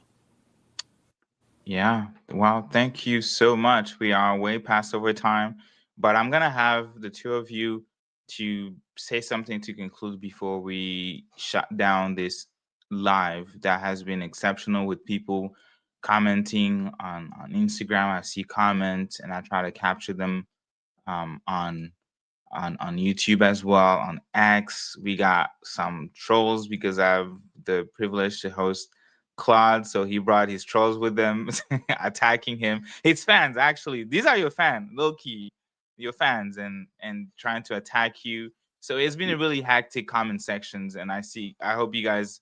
I wish you guys could see what I see here, but it's very on fire here. So Claude, conversation about today's today's topic, tungsten and truth, how Rwanda's launders Congo's minerals. Um, we talked about Dodd-Frank Act, what that meant, what was the intention, and what it means today. We talked about the mineral deals and how Rwanda today is exporting its minerals to the United States directly, and what that means. So, words, something to close out regarding that topic. Yeah, and if you can maybe capture all those comments somewhere in the document, that would be great, because we can also use them for another topic of conversation, or other topics of conversation. But before, I guess before I give my concluding remarks, it wouldn't be me if I didn't tell a story, especially a story about trolls. I had a talk at the UN, one of the UN centers years ago. I was talking about how what the mapping report documented was genocide. And I talked about the genocide committed in Congo. And there were people who came, and I already knew, like, I know these trolls. I know them in person, like some of them, not the ones online, but some of them, to the extent that we have exchanged contact information. So sometimes, like, hey, I'm coming to DC. I have an event there. Show up. Sometimes they show up, or they send embassy staff and stuff like that. So some of them, I knew one of the people in the audience. She had, I don't know if it was before or after, but I had seen her speak, and she also at one point had received some award from Rwanda's first lady, Kagame's wife. And so it's three of them. They come in a crew, and the other one eventually at some point became a diplomat. I don't know if she was an ambassador or something I think in Senegal or something. So it was three of them. They show up, and I talk the whole time, and then this lady comes up and she's like, I think what you're saying is wrong. You should not call what happened in the Congo a genocide. So I said, so why do you not think it's a genocide? And she goes, well, I can't call it a genocide because I wasn't there. I said, okay, cool. So do you agree with me that there was a genocide of Jewish people in the 1940s that was committed by Hitler? And she goes, yes. And I asked, were you there? And the audience just busted out in laughter because, you know, she's denying genocide because she did not witness it. Like every genocide that we talk about, that we have actually been there in, you know, and seen that genocide. So it's that, to that extent, that, you know, some of these trolls are just that ridiculous. The So this was in New York. So soon, or years, maybe it was years after that, there was another survivor who was telling her story, and the Rwanda's ambassador to the UN went to her and said, "Oh, now everybody's a survivor, huh?" She said, we have a list of who the survivors are. And those of you who are not on that list of survivors, we are going to systematically destroy you. So, you know, these are all like the behaviors of, you know, not only the trolling behaviors, but the intimidation tactics that they use. You know, she didn't stop telling her story; she still does. But somehow they think it's a badge that the government has to give you, as if, you know, the trauma and the experiences are not enough to know, you know, what you survived. So that's one. But back to the tungsten coming from Rwanda to straight to the US. Rwanda's going to try, as I said before, they will try to claim that this is tungsten from Rwanda and it's not stolen from Congo. And I would tell you, as I said earlier, the RPF and Paul Kagame are so committed to lying, and they are so committed to propaganda and PR that when they laid the very first brick to a processing plant, they would have made it global news that, hey, we've got this tungsten thing going, we're getting started and everything. But now they have to find a cover. They have all this, they occupy the Congo, and now they have to find a cover to launder. It's minerals laundering. They are cleaning and cleansing the crime by basically certifying them in Rwanda. They've been doing this for a long time.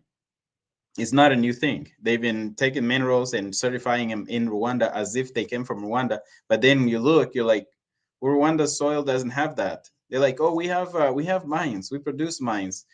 It's like, which ones? It's like, consider it. So why are you exporting coltan and gold? You know, it's like, you know, when you just unpeel like the layers of the onion, you can see the plundering. So tungsten is the latest. They're trying to officialize it. I think eventually, for us, we have the work to expose and show what this crime is, what is actually happening, and who are all complicit, including these companies. This is why the Justice Project is really important, to hold accountable everybody that's involved, and we must see that Justice Project to its end. And so I think it's really important that we continue to center these voices, but also we continue to drive the narrative of what is really happening and who is committing these crimes, who is complicit, who's financing it, and how the world is benefiting from it. I think one of the things we didn't do in this conversation that we should do in the future is connecting the audience to what is happening in the Congo. The fact that we all have these cell phones, the fact that the green revolution that's happening now, or the tech revolution of yesterday, depended on the Congo, I think is important, because most people are unaware that each person around the world, most of the world, carries a piece of the Congo with them. So I thank you for hosting this, Gaetan.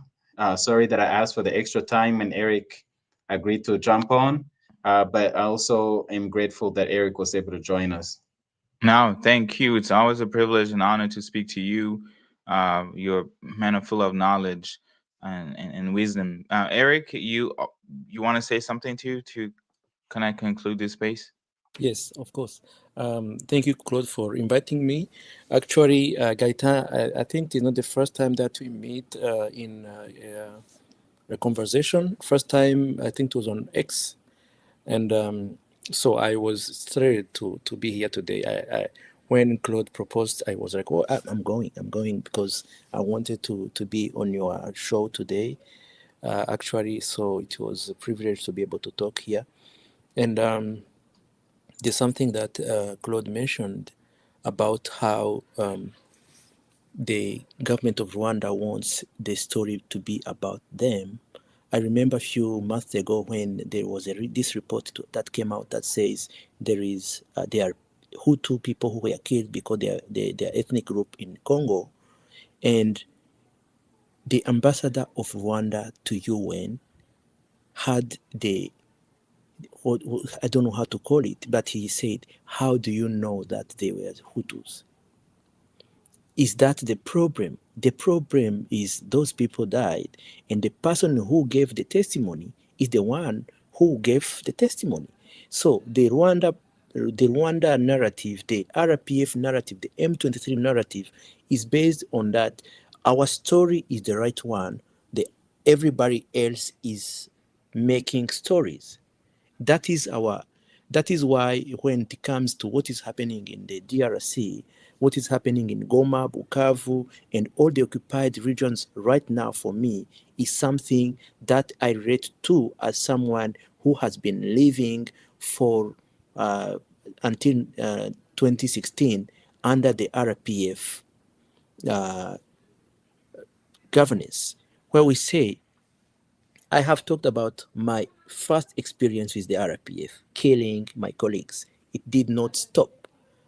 RPF kept killing people, but also cleaning the streets.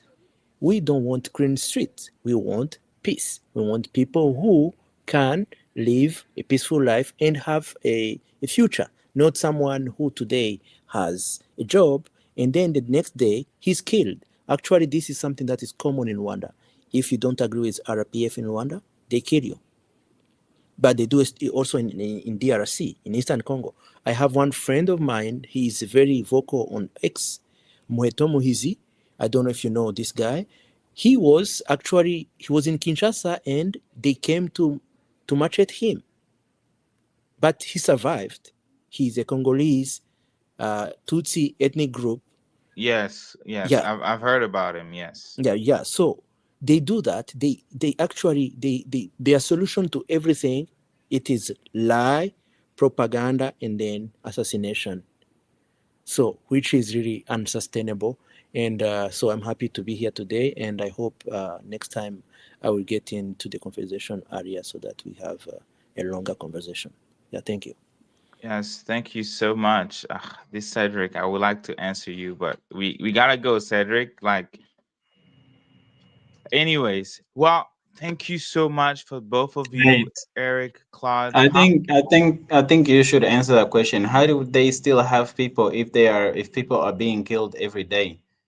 I mean, I'm just gonna shut the folks. This is the people that we are dealing with.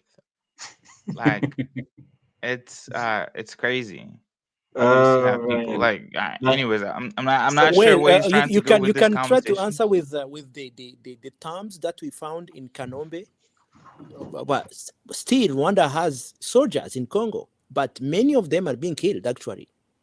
And Oh yeah. when the Human Rights Watch mentioned it, do you know what the spokesperson of the ministries, the government of Rwanda said? They said the Human Rights Watch is stalking us, while the Human Rights Watch is using satellite images, public available images, to say, hey, this shows that there are people who are dying in Congo. There are soldiers, Rwandan soldiers, that are being killed and then come to bury them silently. And then, oh, they are stalking us. Why are you bringing your nose in our business? They're not our business. They're just satellite images. Thank you. Yeah, the last thing I would say just to this comment is like I don't think anybody has ever claimed that that the number of people who are being killed in Rwanda exceeds the number of people who are being born. So No one this has said person, that.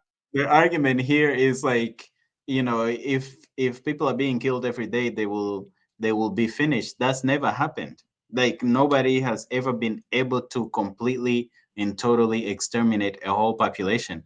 And so, this is like shows again, this is why it's important for the audience to see these bots are coached.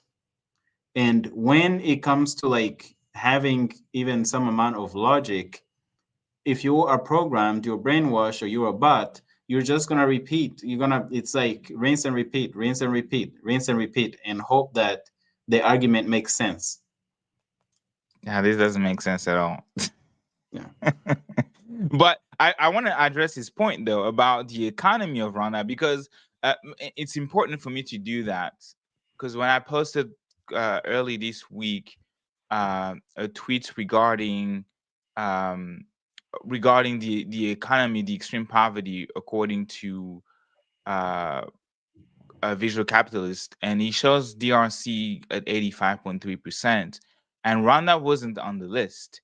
And Wanda was on the list, and people like Cedric and many other folks pro Kagame's accounts. I think it's perhaps interesting for me, or important for me to show the correct image, this one. And when people saw that, they were like, "Oh my God, Rwanda is not on the list. Paul Kagame is doing a great job." I'm not sure if folks can see. I'm trying to zoom in. uh oh my God, Kagame is doing a really great job, but look at DRC at the top. And people miss to understand that these are datas that are collected, which means that if there is no data to collect, they won't be able to establish an accurate ranking. So the World Bank doesn't have accurate data regarding Rwanda. And to even be more precise, according to the World Bank's poverty and inequality platform, Rwanda hasn't published verified poverty data in years. They have not. In 2019, actually, the Financial Times, and I think I showed this before, the Financial Times revealed that Rwanda's government quietly changed its poverty line definition, which was drastically lowering the official poverty rate. So when you have a government that is intentionally manipulating data, that government becomes unreliable in terms of sources, right? So yes, the Rwandan government, or Rwanda as a country, is not on this list simply because there was not enough data to be able to accurately tell people the extreme poverty level, like the extreme poverty, which is defined as those living under $3 per day, accounting for each country's living cost. And that's very important. And it says right there, the source was the World Bank and our world in data. But the same um, I would say entity or institution, Visual Capitalist, published this in 2025. It was early this year that they published this. And you can see that the world's poorest countries by GDP per capita in 2025, obviously, the vast majority of those countries are in sub-Saharan Africa. I think that's something very important to mention. And you see DRC, we are right there. And then you will see Rwanda. Where is Rwanda? I'm losing Rwanda Scroll back up. somewhere. Scroll back up. It's right close to Congo, actually. There it Right is. here. There you go. Yeah. Rwanda is right there. So Yeah. Rwanda is among, like Professor Philippe was saying last weekend, that Rwanda is among the top 20. I think it's position 19 right now, 18th, among the poorest countries in the world. But people took this image out of context without really being smart and trying to realize, what are we even looking at? Like, what is extreme poverty? What is the country's living cost? They don't even know. This Cedric, I guarantee you, doesn't even know the country's living cost. Like, he doesn't know anything. But I, I think these are the type of lies that we must deconstruct every single time. And sometimes they're gonna use a story that we're telling, and they take that out of context.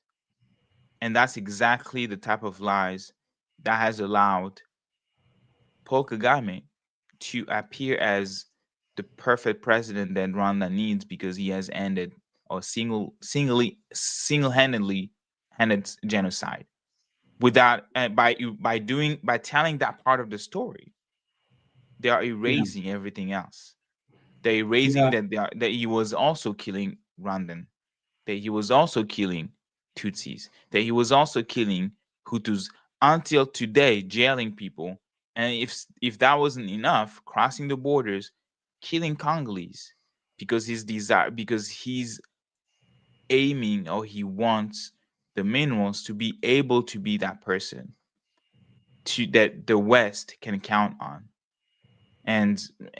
These are the story, unfortunately, we need to continuously tell or retell the stories that we have to continuously, that we have the narratives that we have to deconstruct, to debunk, because it is within those lies that sometimes hide our own humanity as people. Because when they tell that one group of people are evil, it's because they don't want you to hear the crimes that they committed to those people. When they're trying to emphasize who is Claude's father, they're trying to derail you from the reality of what they're doing. What they're trying to say that, oh, I think I saw a comment here that Mr. Eric was the only survivor, or the only witness in that area. I literally just showed the Spanish indictment that was telling similar stories. So they're gonna go Yeah. and trying to tweak things because they do not want you to speak about the facts.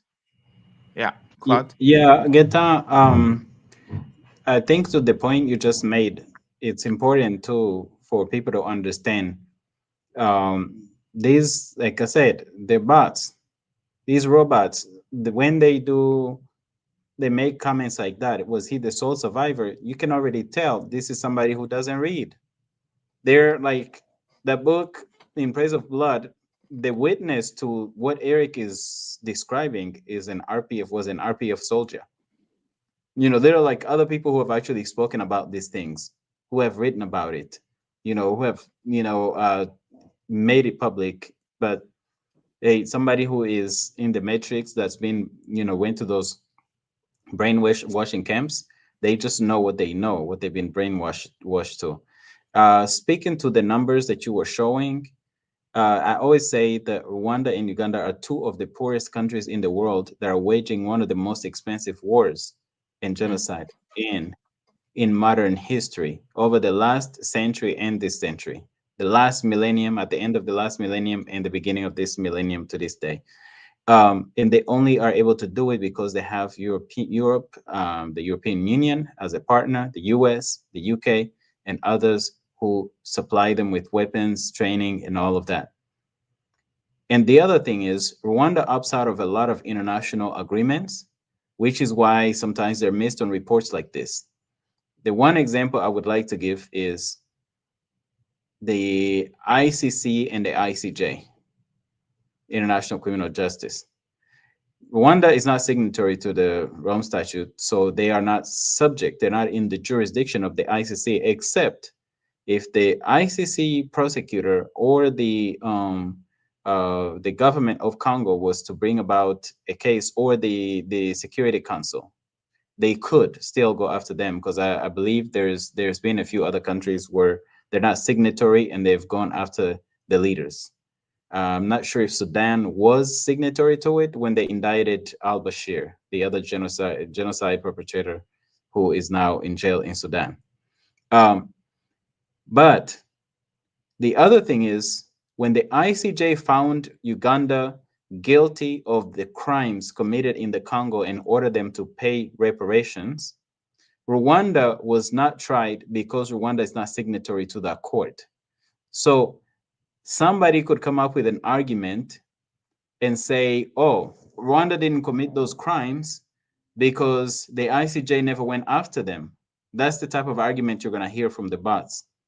They will disregard the fact that, oh, yeah, it's not signatory, so they never actually went after them. But they won. Their partner in crime, their godfather in crime, was actually found guilty in order to pay reparations. So I wanted to give that context also, that there are a lot of things that Rwanda opts out of, international agreements and treaties and things like that, so that they can continue to cover up and just push the propaganda that they want and get away with the crimes that they commit. Yeah, thank you so much. And we reach, I think it's a record today, 900 live folks are watching this right now. So thank you again, everyone, for watching it, for tuning to Friends of the Congo page, social media, and watching this. Continue to be involved. Continue to sign up for Congo Week, where we are going to spend the whole week from the 19th to the 25th, speak about Congo, about justice. There is a barcode top left. Scan this, and you'll be able to access the Congo Week. To my guests, to you, Claude, to you, Eric, thank you so much again for spending 3 hours with me. Claude, particularly, Eric, for joining us. So we're gonna be back.